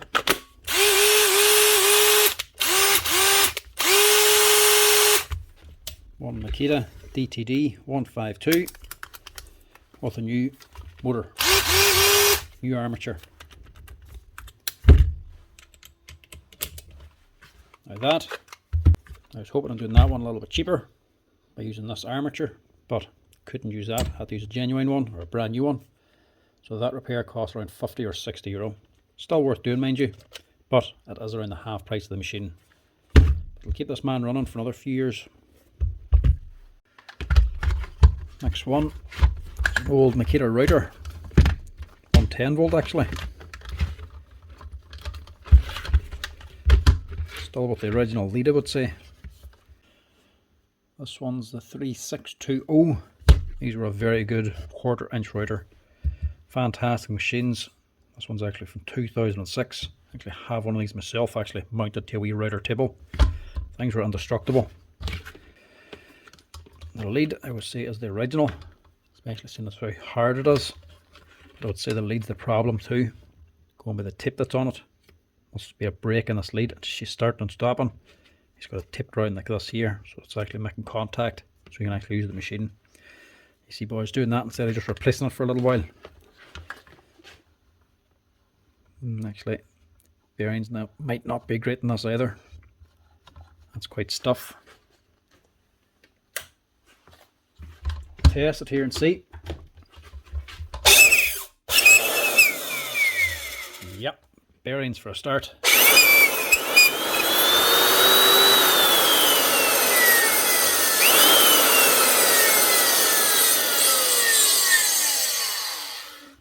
Doesn't sound healthy. That's not that big a deal. There's only 2 bearings on this. That's all you have to change to get rid of that squealing sound. Yeah. Cables are bare up there. So we'll also just replace the lead.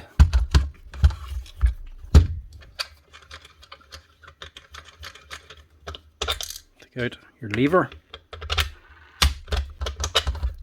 and your very special nut.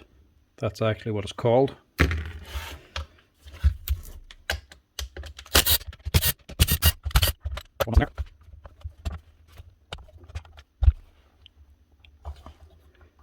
Shouldn't be that tight.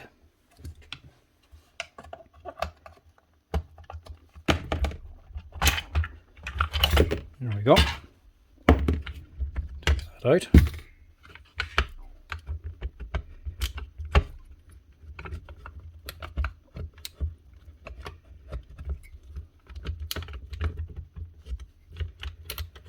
Lift up your motor. Pull out your armature. That one's too free, but it still runs. That's the problem down here. That one's gone. That's the squealer. So we'll change them. Just pull out the brushes so we can get that back in again. We'll also blow this out so we would pack the dust.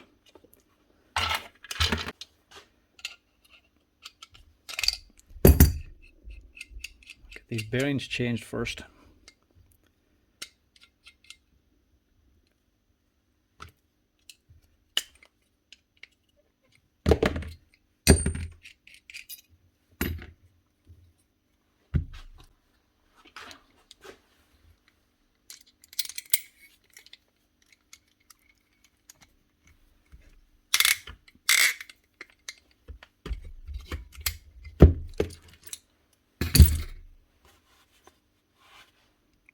That's a 608.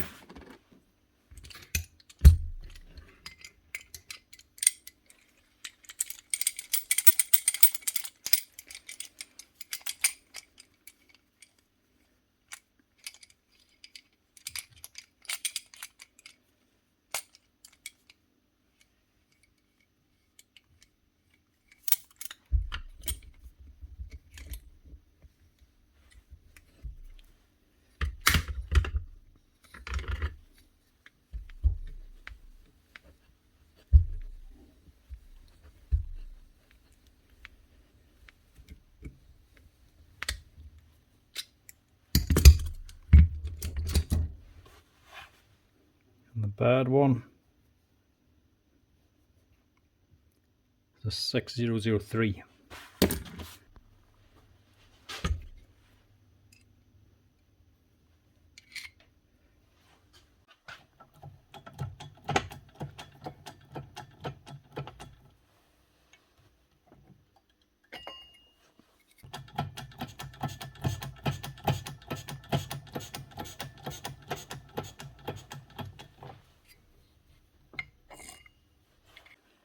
You've got to love a simple machine. An armature, a field, set of brushes, a switch and a lead. That's all that's inside these machines. Maybe the actual capacitor as well, but that's it. Nice and simple, nothing really to go wrong. Field gives very little trouble. The armature very rarely burns out. Normally, for this here particular model, it's a set of brushes, bearings, switch and a lead. That's all that ever really goes wrong with them. One of the things that could be expensive is if you break the base on it. If you break that, you could be on to about 80 or 90 euro to replace it. But for these, general wear and tear, they're well worth fixing.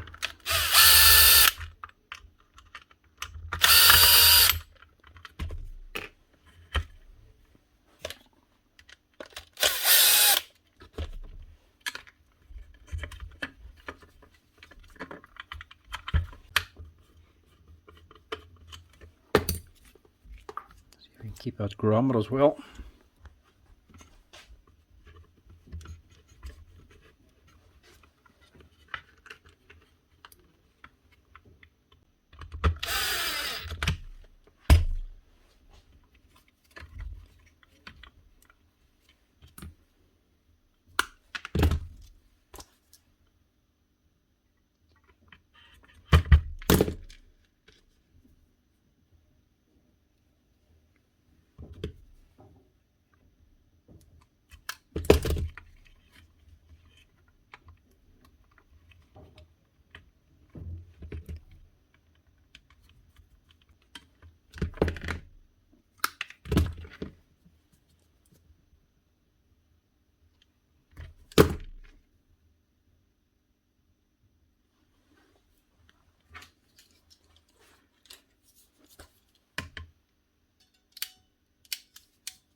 the lead sorted.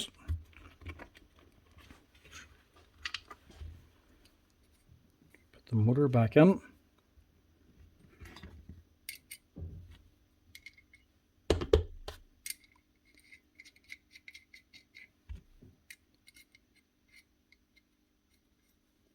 Just install the cutter as well. That's handy.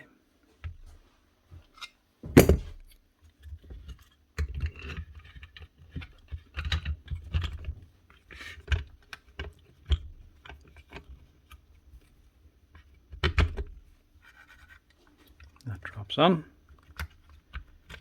Stick in your brushes again. They're nowhere near worn. Plenty of life still left in them.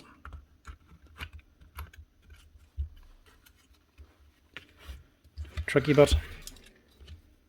It's just getting this base on and then closing it. So you have to overcome the spring. Clip this one up here. And you have to hold it in under the spring. Put on the other half whilst holding it on.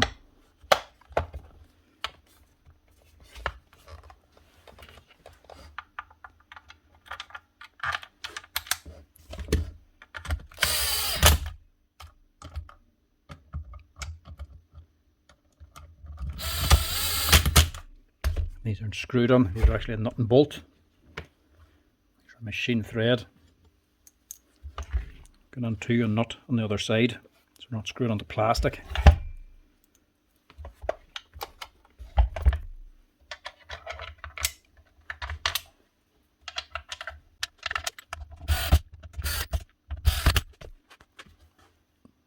We also want another screw, because there's one missing here. So we'll see if we can get another one of these. It's always helpful to have a little drawer of screws. These are all second-hand ones. Every brand can use different screws. Sockets, pans, machine threads, coarse threads. So it's always good to have a selection of different ones. Or keep some of the old ones that have been thrown out.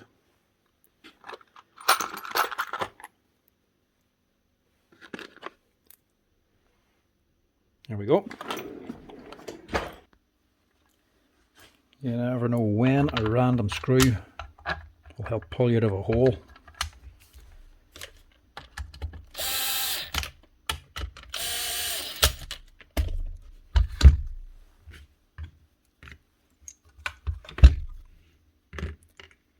Now your special nut sits in there.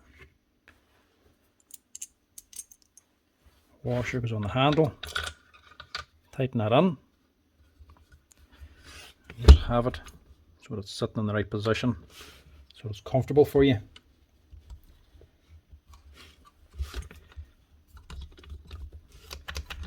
That looks good.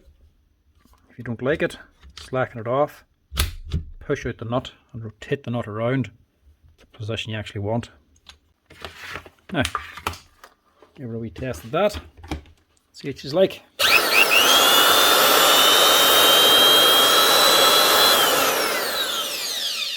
Sounds a lot smoother.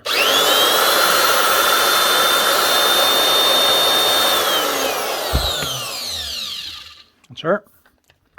One Makita 3620 older 1/4 inch router with a new lead and 2 new bearings. Now this is one you don't see on too often.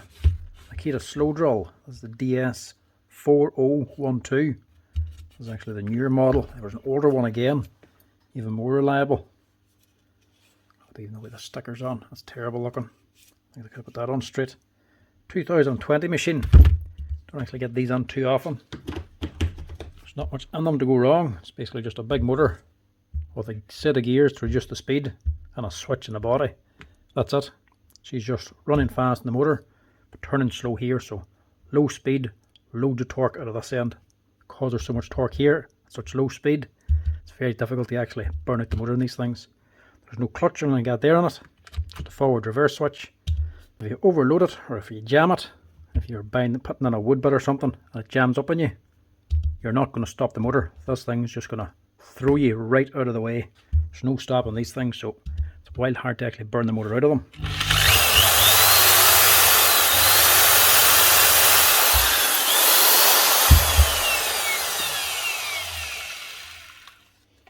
What's actually wrong with it? Tag on it here. Not near chuck. Alright.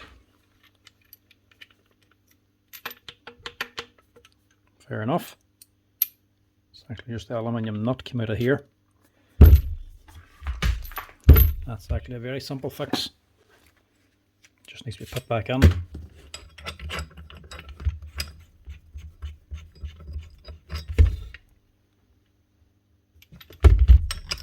No screw in it. Sometimes they don't come off. Sometimes you actually have to get a set of bars and clamp the spindle. There's two flats in the spindle. You can clamp 2 bars onto here and put it in the vise to lock the spindle. So you can actually knock this off. But sometimes the hammer and Allen key method works as well without it.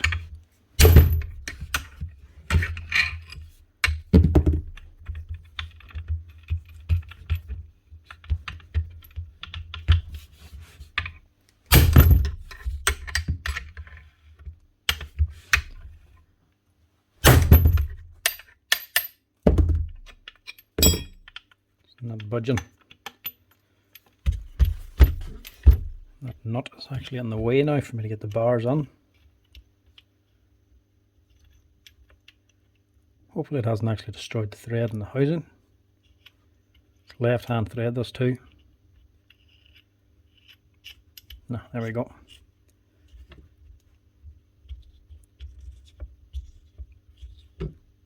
You only need to take the chuck off just to tighten this, that's it.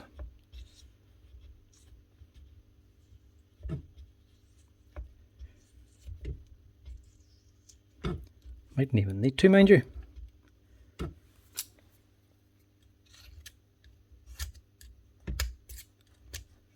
Probably tighten this without doing that. This isn't actually holding in the spindle or anything, this here aluminium nut. The spindle with the chuck actually goes all the way in. There's a big gear pressed on to the other side of it, so you can't get this chuck off unless you press off the gear on this side. So the gear actually prevents this spindle from coming out. The only thing this here aluminium nut's doing is just taking a little bit of play out from the bearing. It's just pressing the bearing back in fully into the housing. So there's no actual play back and forth. The play that's actually between the gear and the housing. That's it. So just seals it up a little bit and keeps the bearing tight against the back of the aluminium housing. I don't even think I have to open this at all, or take the chuck off at all. I just need to tighten that up.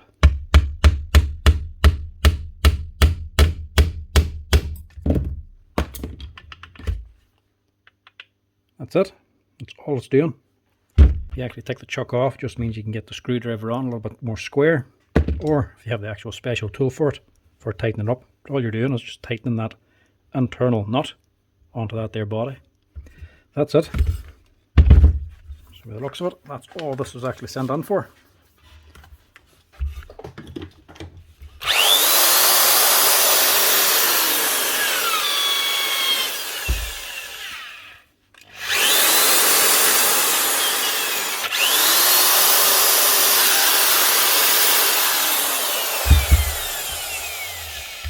Brilliant machines. If you have a big hole to drill and nothing else is big enough for it, these here will do anything. I actually have one at the house myself, just for those really awkward jobs where you don't want to burn out another drill. These here will drill anything, but like I say, if they bind up you, if you're drawing a steel butt and you're putting like a 16 or 20 mil hole in and it binds, this really will just throw you. You could literally sit yourself on top of this thing and you'll just spin around, or it'll just snap your wrist. That's why they call it a wrist breaker. That's it. Just one aluminium nut up there. That must be the easiest fix today so far. Now this one definitely looks like it's on its last legs. Makita jigsaw. and she looks well worn out. Look at the tool holder flapping about in the breeze. This is the 4350. I think it's the FSC or something like that. 4350 now. It's a 2020 machine, and this has seen a lot of work. These do tend to wear, but I've never seen one that badly worn. It's actually worn through the aluminium housing up on here and the steel bush inside. That's done an awful lot of cutting. Even just the base. It's been used that much and leaned on so many times. It's actually bent the base around. Look. It's actually got a curve to it. Anyway, does it run? Because if it's only this here, it might be worth fixing, but if the motor's gone, it's not going to be much point.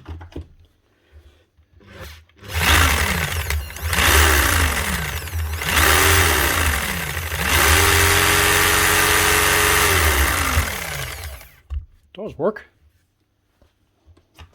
Obviously, it's packed up with something. Dust flying everywhere there. I don't know what the hell this thing's been cutting. Fiberglass, maybe. Actual tool holder does still work. Just try a blade in that. Sometimes they can look like they are working, but they're not holding or something.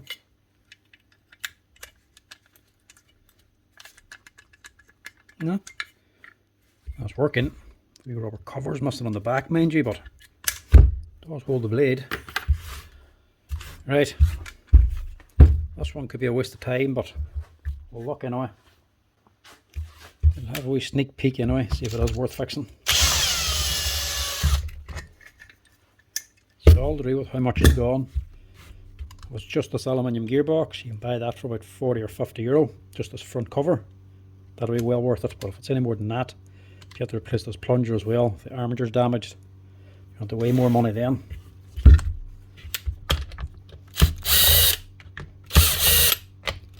This also shows you how good the cordless one is. The actual older brushed cordless model of this is just the exact same machine with a different motor on it. Most of the bits in it are actually interchangeable. This is their proper heavy corded jigsaw. What is she? 720 watt motor on it. These are a lovely machine to use.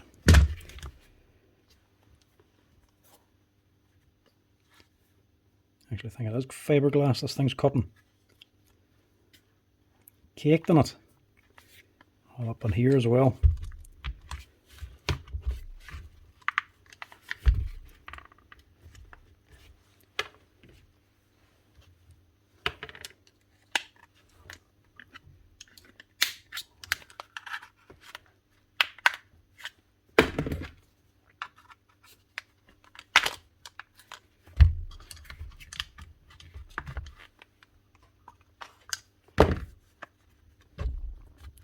Watch the wee LED wire.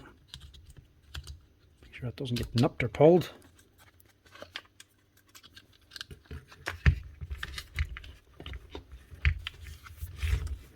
Check inside first. Don't want to just unwire the motor on it. It was not even worth fixing.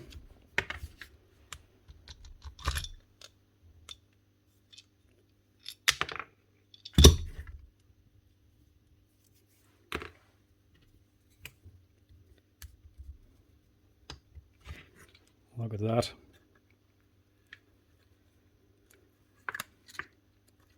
It's not going to run much with all that on it. But that's not the problem. Problem's over here. Well, it's also some of the problem. How hard that is.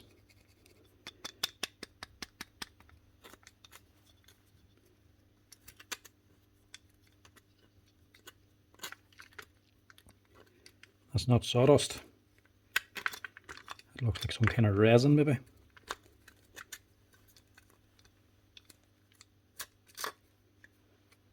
Even up here, look.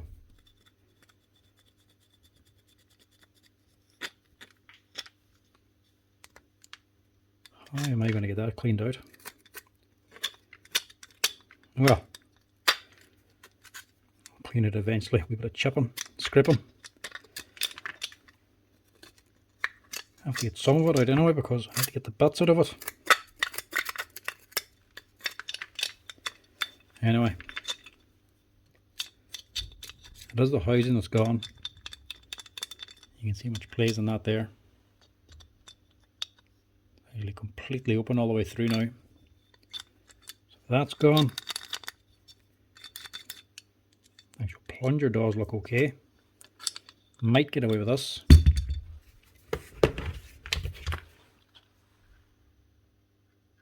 Even the wheel's still intact. Normally they wear through one side, maybe cut through the pin, but that's okay.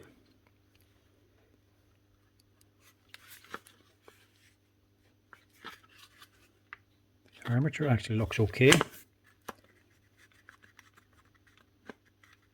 Yeah, looks bad, but it actually isn't too bad. Might get away with fixing this. Need to replace this housing anyway. Through that we have to get the bits out of it.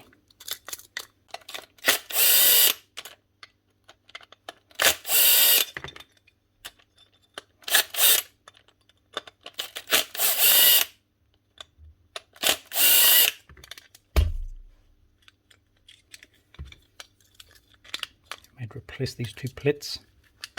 They could be worn. And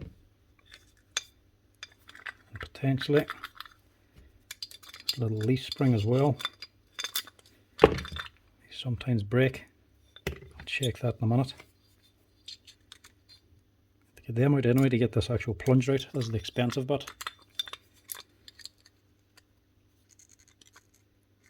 Take it out. There's a little C-clip here.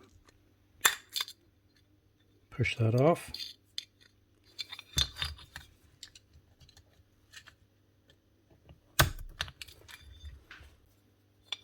Put these two plates out of the way. That pan can actually come the whole way out now.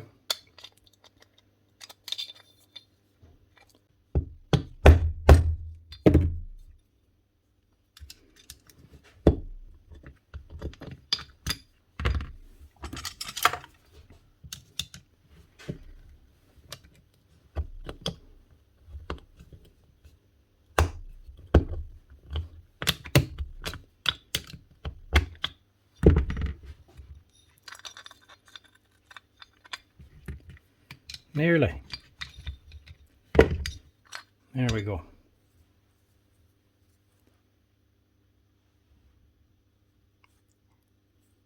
So that's all right. We'll get away with that. Get a wee touch of oil onto it and replace that cover. We should be able to salvage that. That panel's worn, so we'll probably replace that. And this is actually worn on there and here, so we'll replace that too. And if that's worn, these will be worn, so we'll replace them. The thing that normally breaks, the leaf spring, actually isn't broken, so we'll get away with that. Keep that one. The actual housing. This is the worn bit. Not totally worn out. So, get rid of that.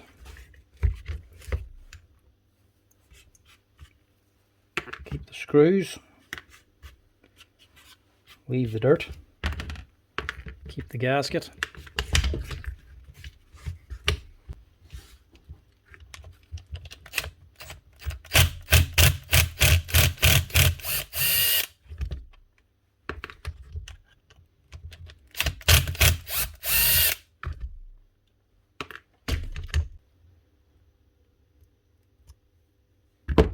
That out.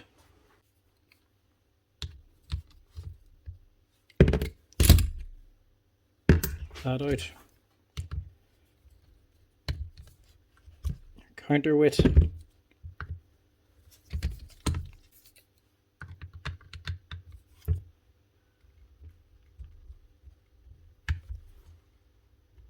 get the gear out, if it'll come out.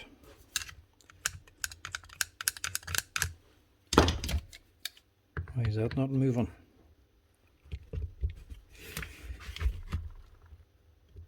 Oh, it's stuck in there. Might be glued on. Quite literally. If this was resin, it could be just completely stuck.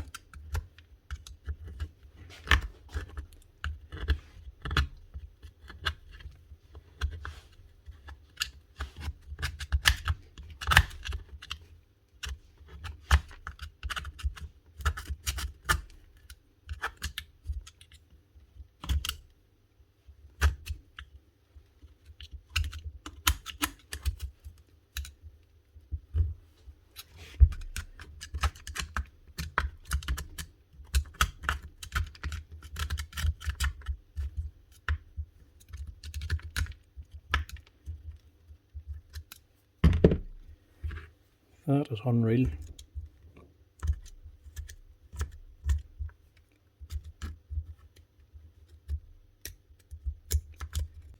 Every single gap that could be in. It's packed in tightly.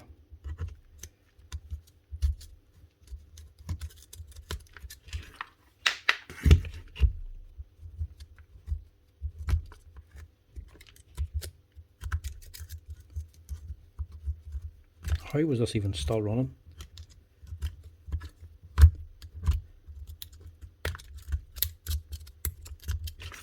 I mean, surely this must have been struggling to run, and with the tool holder flapping around so much, surely it wasn't cutting anything straight or accurately. But then it was fiberglass they're cutting. They might need too much accuracy.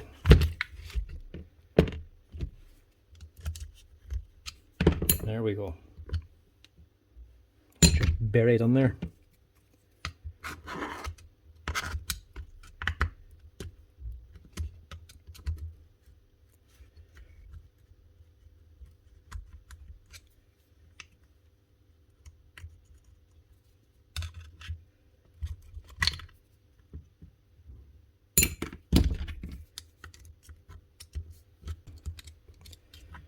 There's going to be no fun washing this thing out. This is going to be a rude pain. Might let this sit and soak in the parts washer for a little while. Fill it with kerosene. Go for a cup of tea. And come back. Give it a blast with the compressor. See if we can get some of the bulk of this stuff out. Because even a paintbrush ain't going to get in to shift this stuff. Get this thing out. Get it off the armature at least. Get it washed out. Can't even get under the screws on it.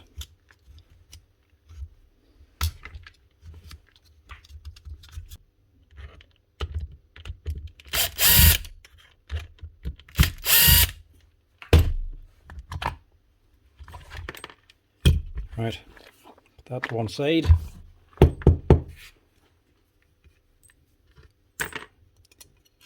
And the what's in this, but there's stuff stuck inside my hands now. I don't know if it's fiberglass or metal. Splinters everywhere.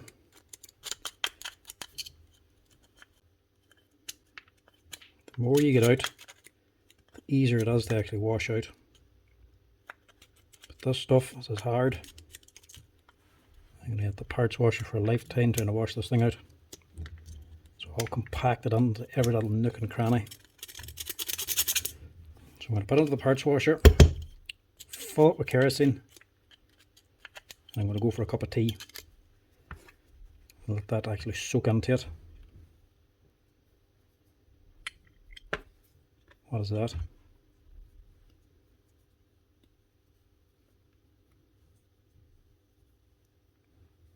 Have to see what that's off. Don't know what that is. It's broken from somewhere.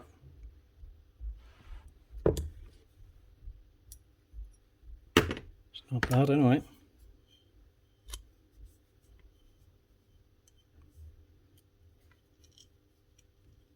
That's it there. It's actually off the roller. So we'll have to replace that now too. Right. Get her on, get her soaked, go for a cup of tea. And after it's soaked in for a little while, I'll come back.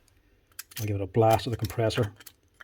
Hopefully, compressed air will actually dislodge a lot of this. Get it a little bit easier to clean. At least we don't have to wash out this side anyway.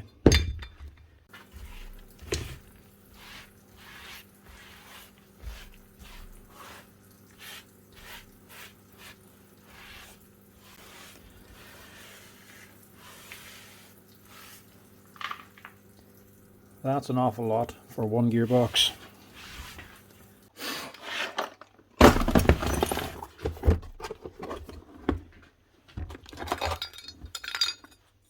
Housing for a start.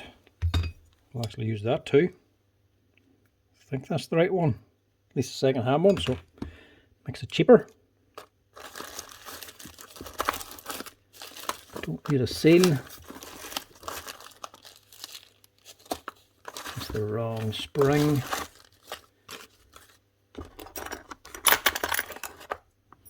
Two guides. Actual guide for the needle roller.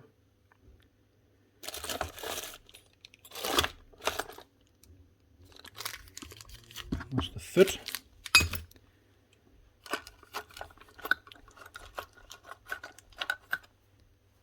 Little seal for the plunger. And is that it?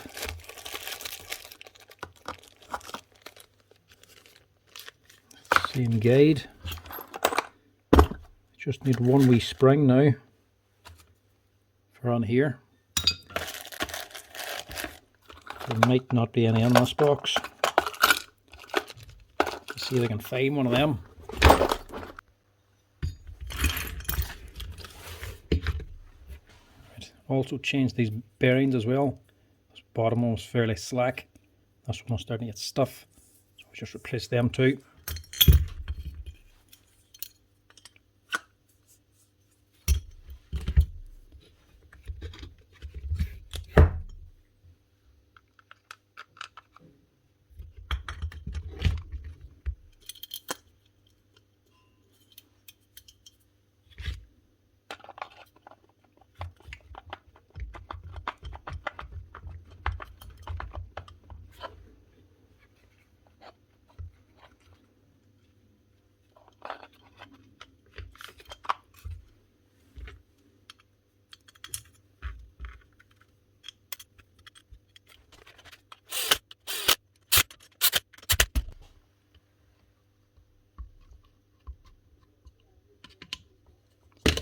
Actually, before we start that, I'm going to change this here guide.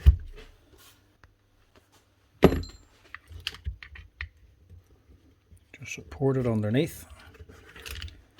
Easier to do this before I screwed it on.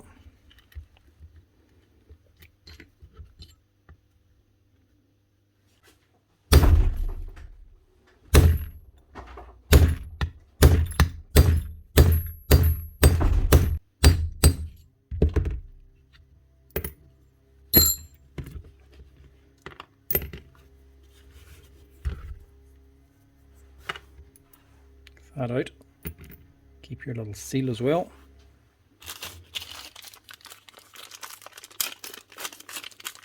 There's the part number there if you're ever needing it. €21 nearly. It's not the cheapest little part.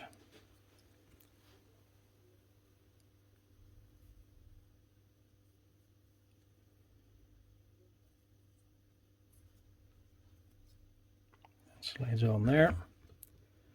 Just sits in to here. And you just knock the pin back through again.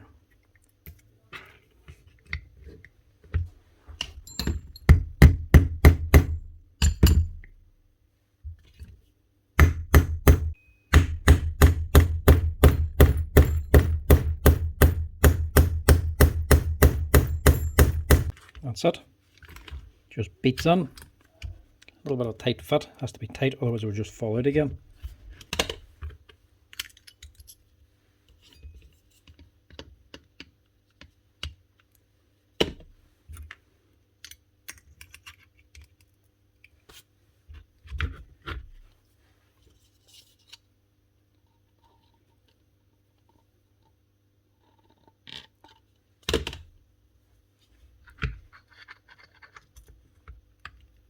Just twist as it goes in. Make sure it's lifting that leg or that cam.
Just like the last one, it's that C-clip that actually holds all this in.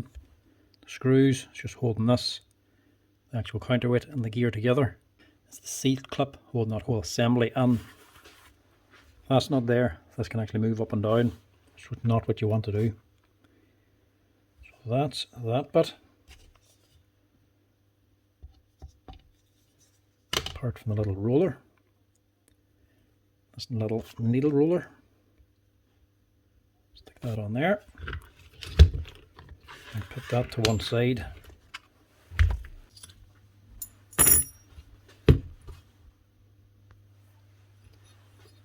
Now, this.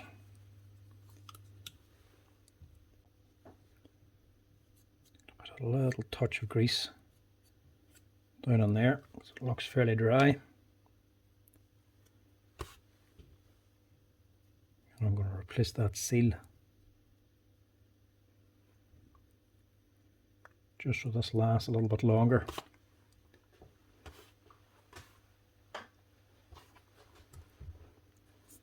Now the seal doesn't slip around this metal sleeve, it actually clips on, it seals onto the actual shaft itself.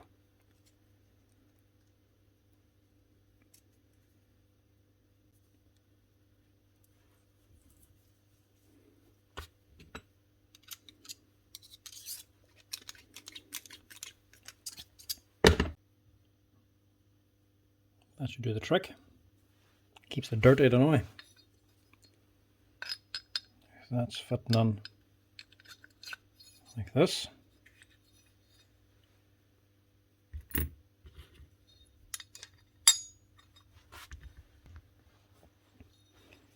You can't actually put that pin in whenever these two are inside the housing because there's not enough clearance to actually drop it on. It has to be installed on the lifter first. Because whenever, even like that, it's tight against the housing. So drop it on, lift this up slightly, just gently move it around till that pin goes on.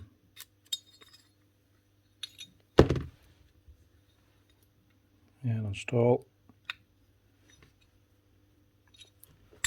your little C-clip, or E-clip.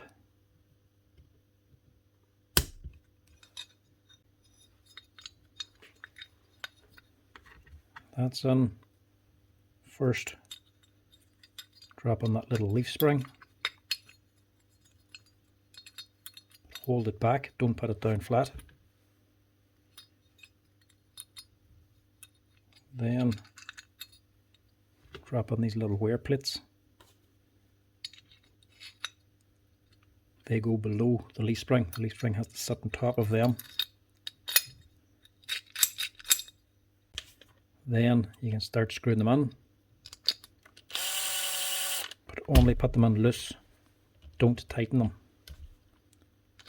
If you tighten them down one side straight away, you'll actually jam it up.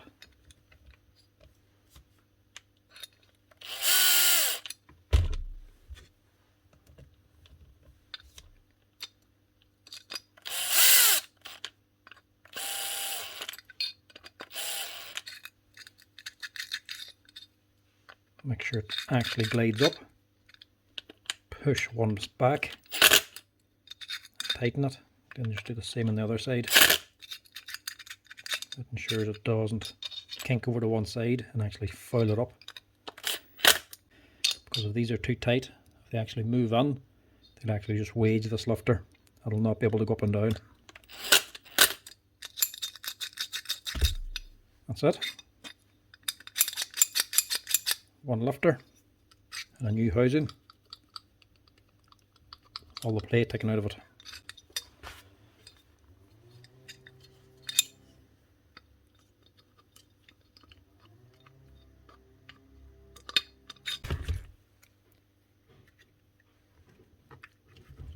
That sits there.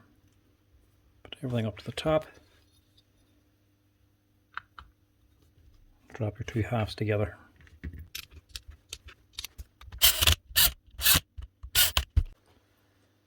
All the things we need: the spring, the wee bar for the front, and the screw.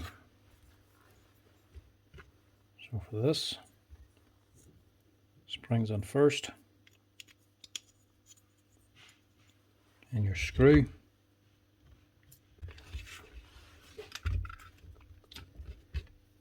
Push it in, and then hook in that spring.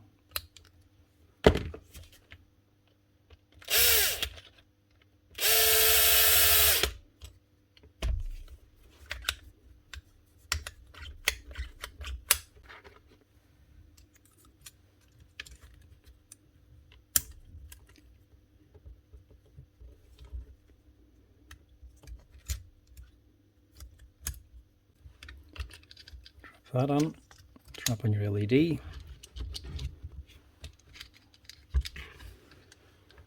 drop the actual gearbox and motor back into the handle.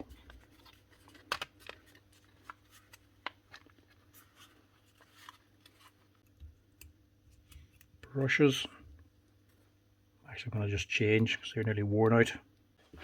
So these old ones are marked 407, that's the old number. Ones you actually use now are a 419. I'll put these on instead. Don't think you actually get the 407 anymore anyway.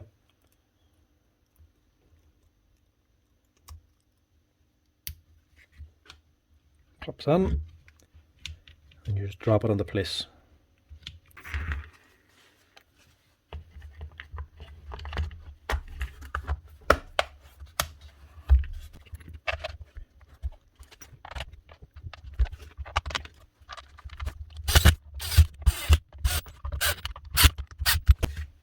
The last thing is your base. Little square nut drops down on there.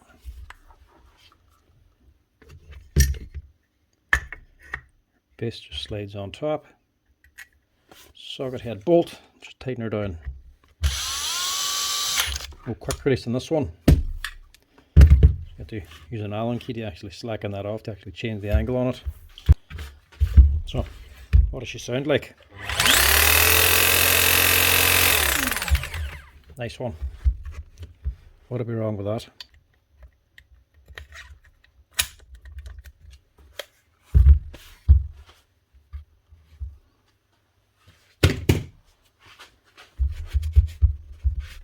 Nice big spot of grease sitting on top. Lovely. Just what you want when you're finished.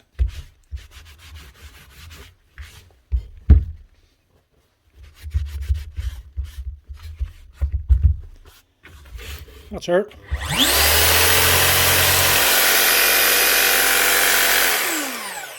Now, sounds like a new machine.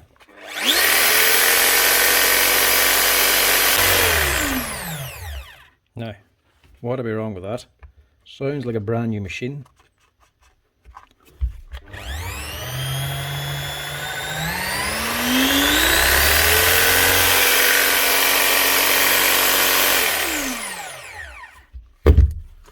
That's her. One Makita 4350 FCT. Went from looking like it needs to be just thrown in the bin, totally worn out, blade holder flapping all over the place, sounding like a new machine. That's her, ready to go.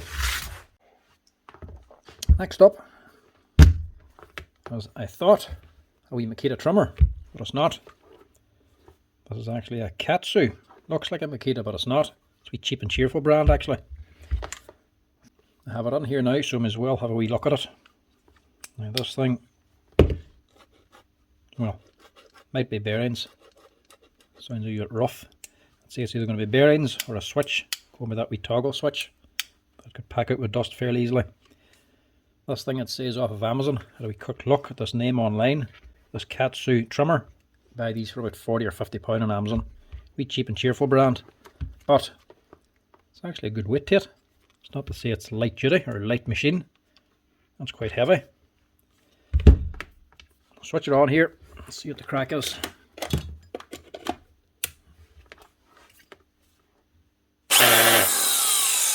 Ooh.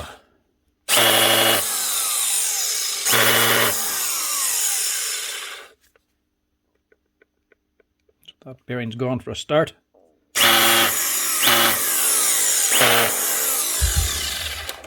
Don't know if the motor's gone or not. Doesn't sound like it is. We'll take a chance. And we'll see the armature's still good. We'll see about changing the bearings. Not done a massive amount of work, mind you. They're definitely the original brushes. But they're not all that badly worn.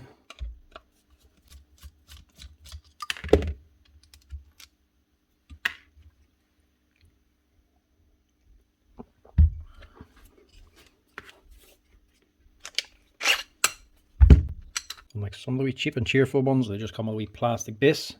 It's actually an aluminium one with a Bakelite plate. Actually quite nice.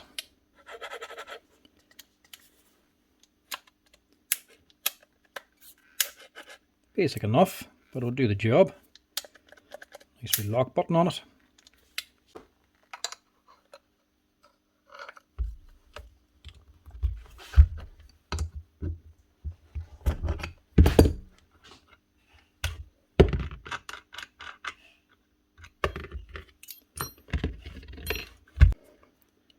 Now it does look like the Makita one, but it's actually built like it as well.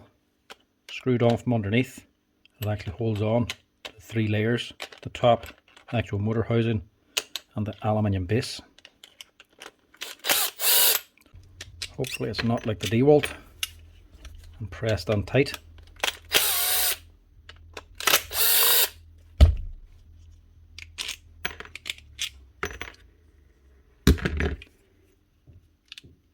Not an awful lot to it. The controller for the speed control, wired on down there. Neutral's probably going onto one of these or else onto the board direct. The lights coming over to the switch. Not a bad wee machine.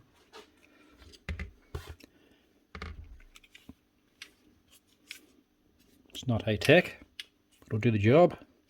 Even has a wee pry hole here, look. Prizing out that cover.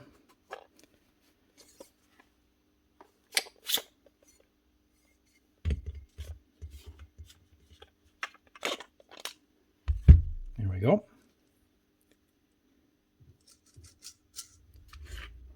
What way is that? So that's sitting onto the aluminium housing. That's sitting on a plastic sleeve. I hope it's a plastic sleeve and not a very, very bad bearing. No, it's a plastic sleeve because you can see the wee spring washer inside. So that's the problem. That bearing's gone. This one's actually not too bad. But free, but it's definitely not gone. Try to get this one off.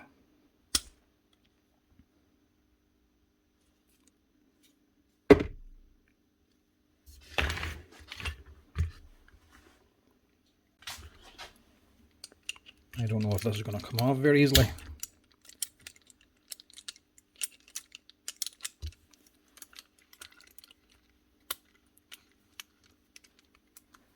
Might have got too hot and melted this plastic insert. I don't know.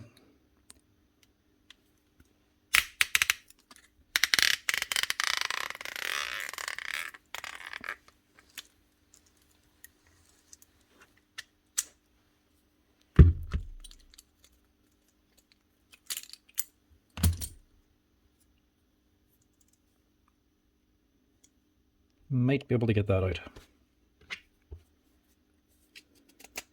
It has melted a little bit by the looks of it.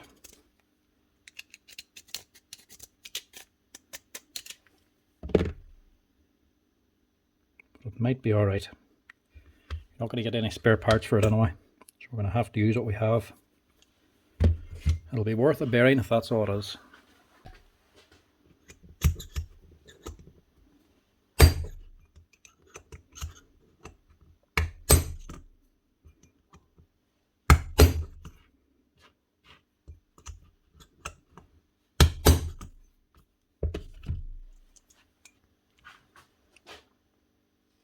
I actually have to cut away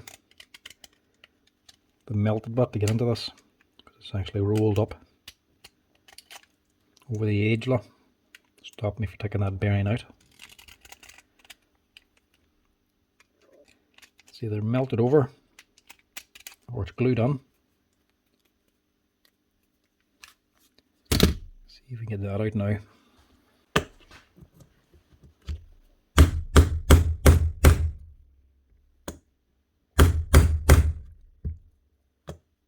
Just tight on there anyway.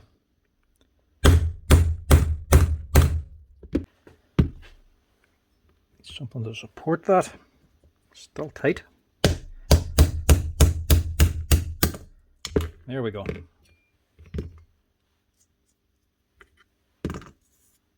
We were guessing that was glued on.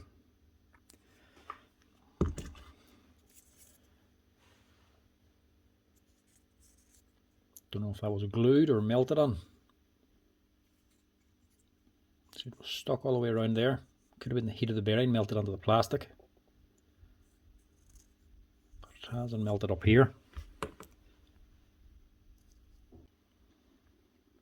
No, it was glued on. That's the leftover glue there. It ran down. So that was glued in place. That's probably why it failed. Because it's actually stuck to the actual bearing race itself. So that's probably got onto the actual bearing itself as well. Yeah, well.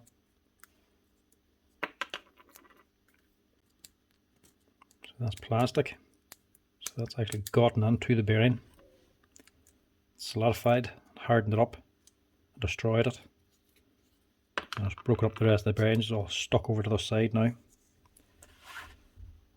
So that would be a decent enough wee router if they weren't gluing that bearing on. So this should be a simple enough fix, as long as it doesn't be too slack in this. Oh, it's quite tight actually. Don't even know why they glued that on. That's a tight fit. So that's all we need. That's dropping down onto here. So we need to fit it that way there. So we'll press this on. Actually, we'll take it out again because I don't want to press on the plastic.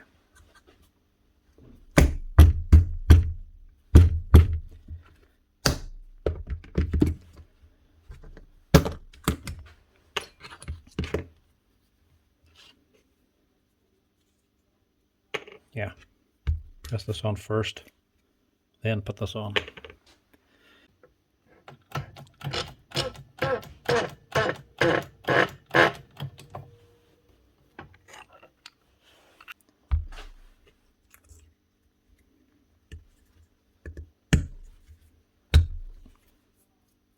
Then you'll insert, leave on this bearing. There's nothing wrong with that. Now the fit down here. That's actually alright. It's tight enough.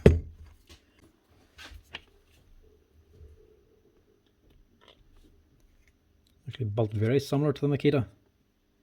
Even actually connectors for the field wires to the brush holder on the wee brass spring connectors. It's very similar.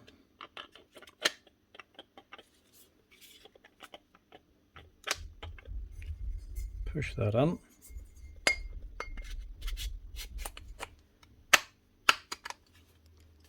Slide that together. Actually goes together quite nicely. Tuck in your wires. Put on your housing. That's it.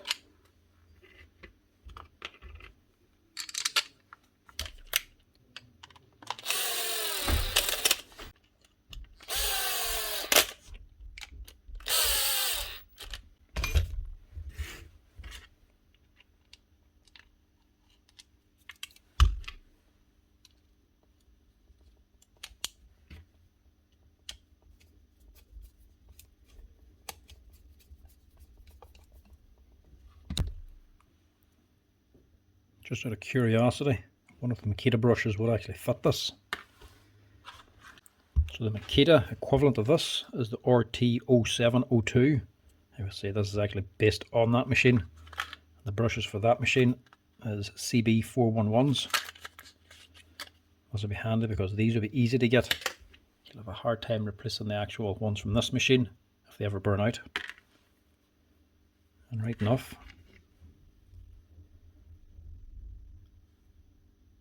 They are the same size, same type of end on it, same size of spring. This one's a little bit longer, mind you.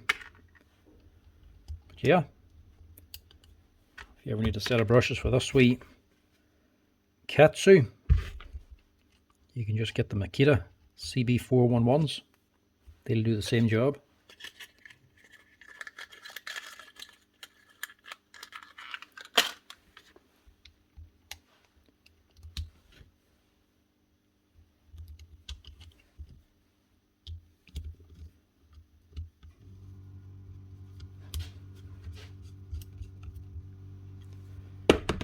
That's in there. Call it cone. You're not. Just stick the bit back in.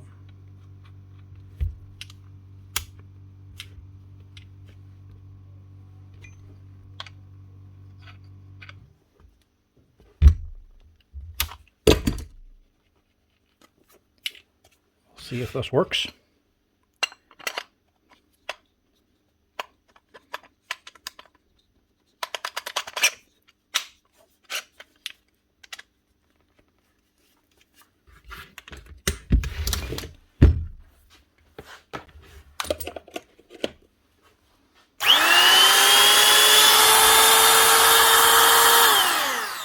Yep, that's it.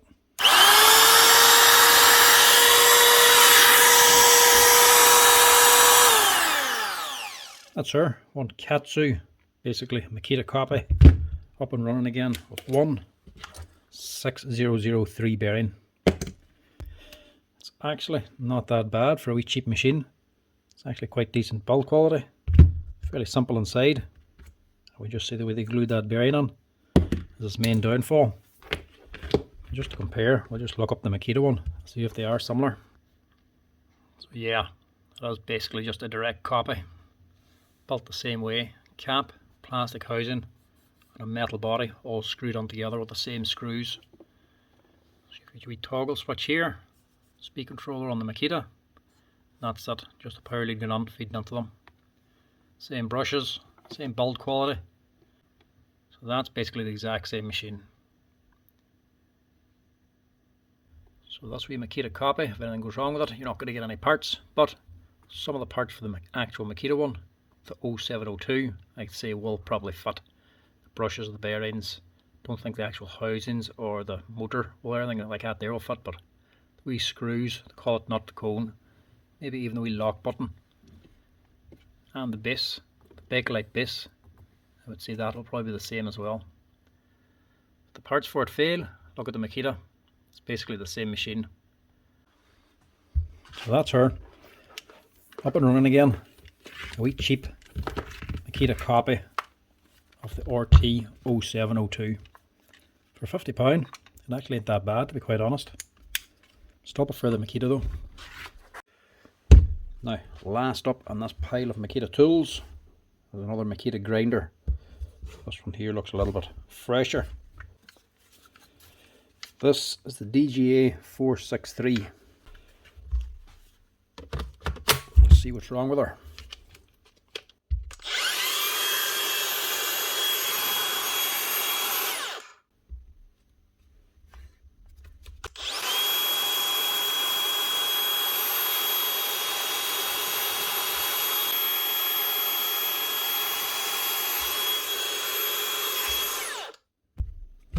What's going on there? She's running, but she's not turning. That's a new one. 463. Never seen one with this. It's a different type of guard. Or is that an attachment? That is. That's a new one. Never seen that before. Don't know what the purpose of that is. It's not like it has a dust extraction point or anything. It's just a plastic guard over the guard. Must just a bit of fill in this gap. Anyway, let's see what we can do with this thing.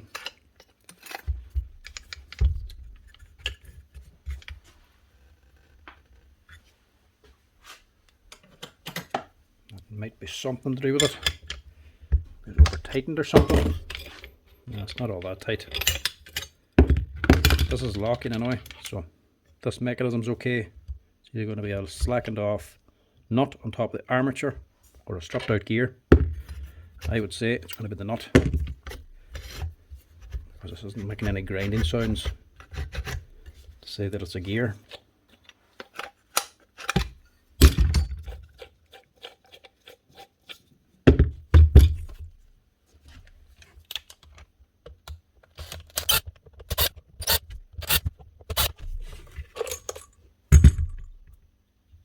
Yep,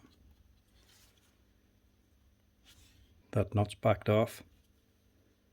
Now the actual gear is just spinning free. It looks like it wasn't torqued up enough at the factory. Let's see, this thing's actually brand new.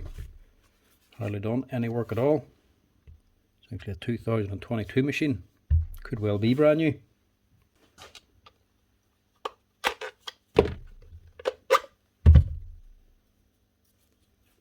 What I have to do is actually just tighten that up. That's as long as it hasn't damaged the threads. It actually could have done. That's already tight, but the gear is still loose. Right, take this off and see.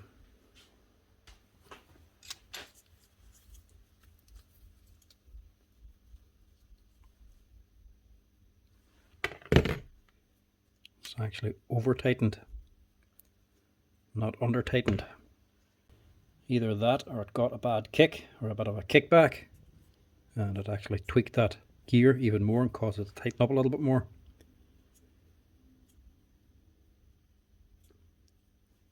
And strip out that thread. Well, it's not totally stripped out.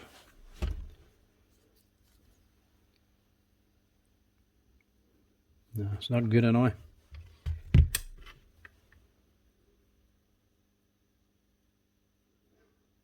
That's not too bad. There's actually nothing wrong with the gear. That's fine.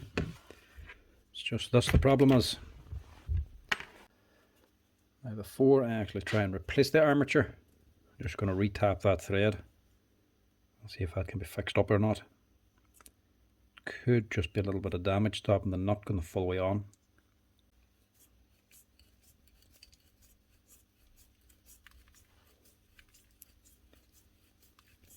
taking something off anyway.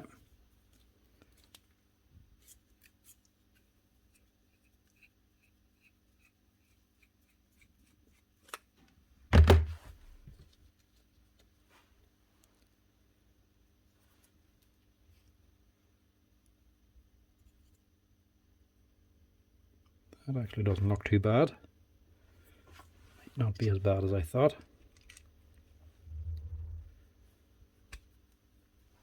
Push that on.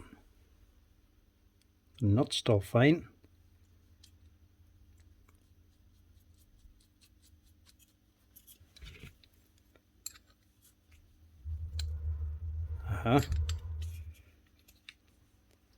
Oh, just a bit of damage.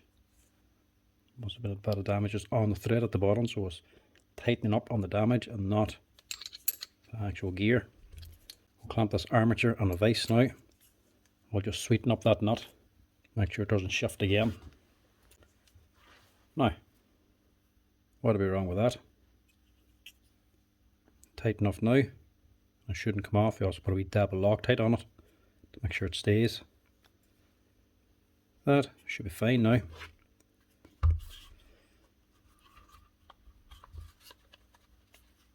Needs to feel nice and tight.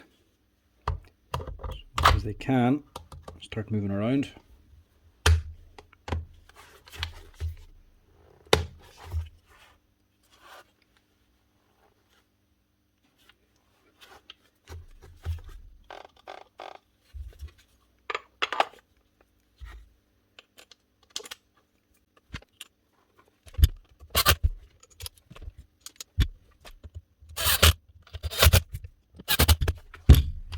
Now, is that any better? Nice one.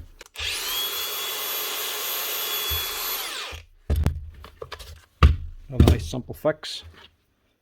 Just a die needed to actually fix the thread on the armature. But see, if you let that get too bad, you'll be replacing the armature on it, which would cost about 50 or 60 euro to replace. So luckily enough, this boy left it on good and early.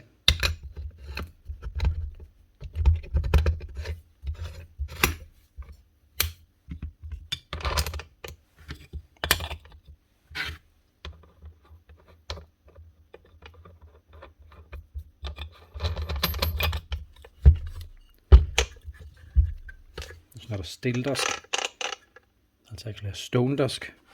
We even still uses stone abrasive discs. It's all diamond now.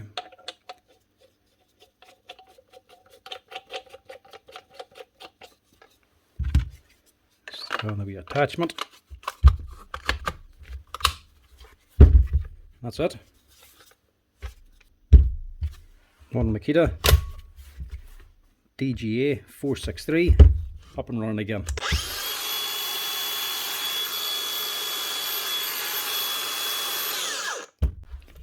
It's actually spinning the blade properly now. It'll actually cut for a change. But anyway folks, that's it. That's the whole lot. That's all the Makitas out in the shelves to be done. So I hope you enjoyed this Makita Repairathon video. Now I know the Milwaukee and the Dewalt Repairathon videos, there's a few not fixed. All of them were fixed in this Makita one, but it's not always like that. That might be all the tools on the shelves out there from Makita, but normally there's at least one or two not repaired. Makita, generally I do find them a lot more repairable and you can get more of them fixed for cheap, but you don't normally get 10 or 12 of them like that there, all fixed one after the other. Normally there's one or two that's not worth fixing. The first grinder and the second SDS drill, I assumed they weren't going to be fixed. Normally when they're running like that there, it's a controller or something and they might not be worth fixing, but this time they were worth fixing. But generally you do get one or two. It's not always like that there, and it's not like I'm picking and choosing which machines to take up here. That's all the machines on the bench outside here.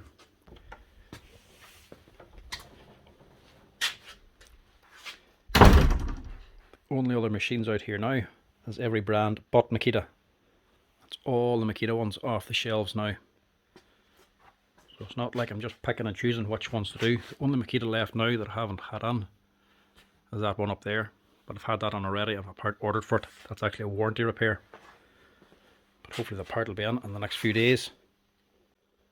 But every other machine here now is every other brand but Makita. I got AGP ones here, a few Dewalts that we just landed on since the last lot of stuff, Hitachis, Metabo, and then the rest then it's generally Bosch hammers and that, but you normally be getting on Bosch mix and drill.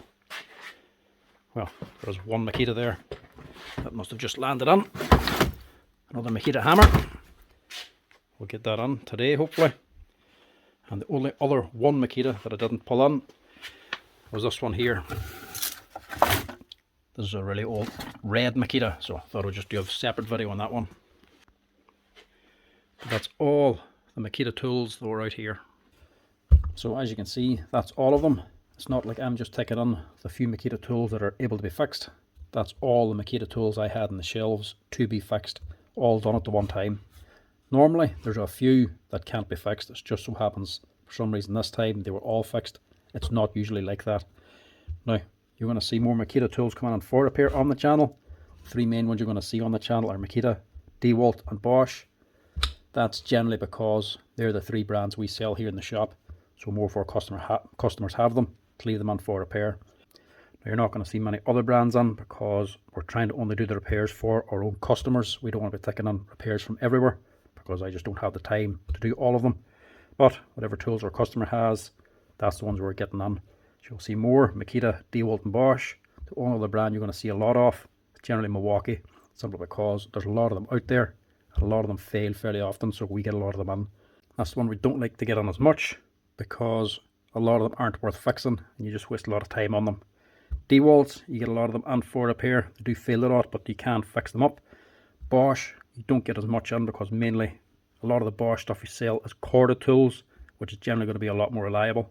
Their cordless stuff is very good as well, but they don't have as big of a platform in cordless tools, so they're not as popular, but they still last very well as well, so you don't actually get a lot of them on for repair. The main Bosch ones you get is corded stuff. Dewalt, the main things you get is going to be corded tools. They're not as popular for corded. Makita, you're going to actually get both corded and cordless tools on. They're popular for both. But anyway, that's it. Get them all fixed up. That's a lot of customers are going to be happy. They don't have to buy new tools. Anyway, thanks for watching. Hope you enjoyed this Makita Repairathon video. Give us a wee like and a follow as always down below if you're enjoying the videos. And if you want to help out the channel, hit that share and subscribe button too. Thanks for watching. Cheers. Bye.